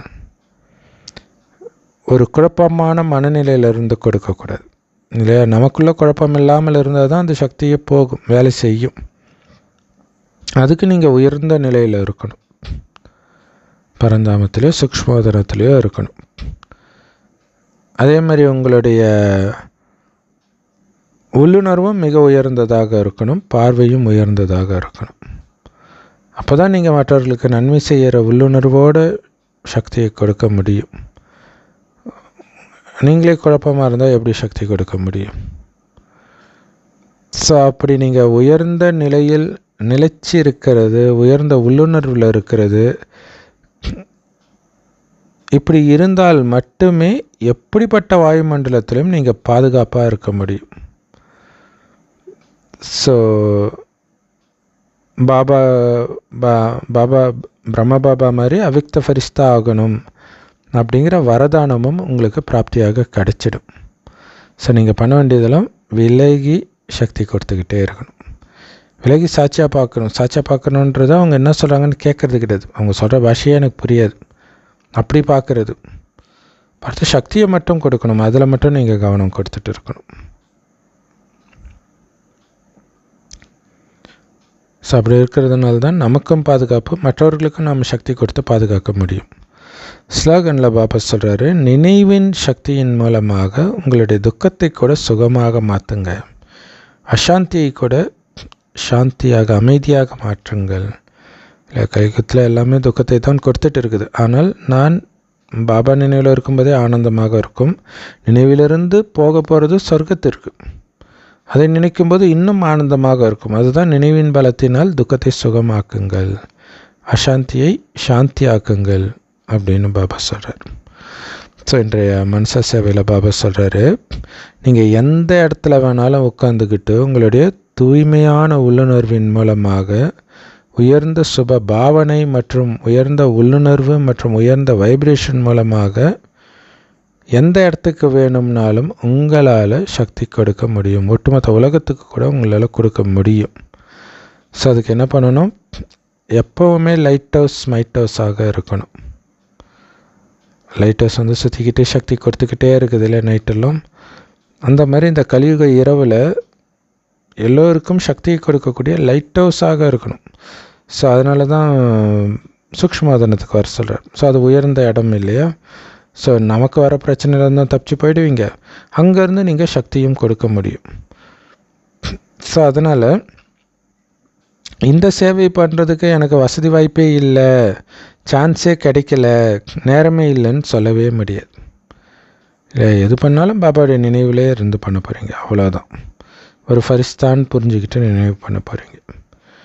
ஸோ அதுக்கு நீங்கள் ஃபுல்லாக லைட் மற்றும் மைட்ரினால் நிரம்பியவராக இருக்கணும் இல்லையா. ஒளியாக இருக்கிறன்ற அந்த உணர்வும், அடுத்தது சக்தியின் ஒளியை எப்பொழுதும் நான் பரவ செஞ்சிட்டு இருக்கிறேன் அப்படிங்கிற உணர்வும் சதா இருக்கணும். ஸோ அப்படி நீங்கள் இருந்தீங்க அப்படின்னா ஒரே இடத்துல உட்காந்துக்கிட்டு உலகம் ஃபுல்லாக இருக்கிற அத்தனை ஆத்மாக்களுக்கும் உங்களால் சக்தி கொடுக்க முடியும்.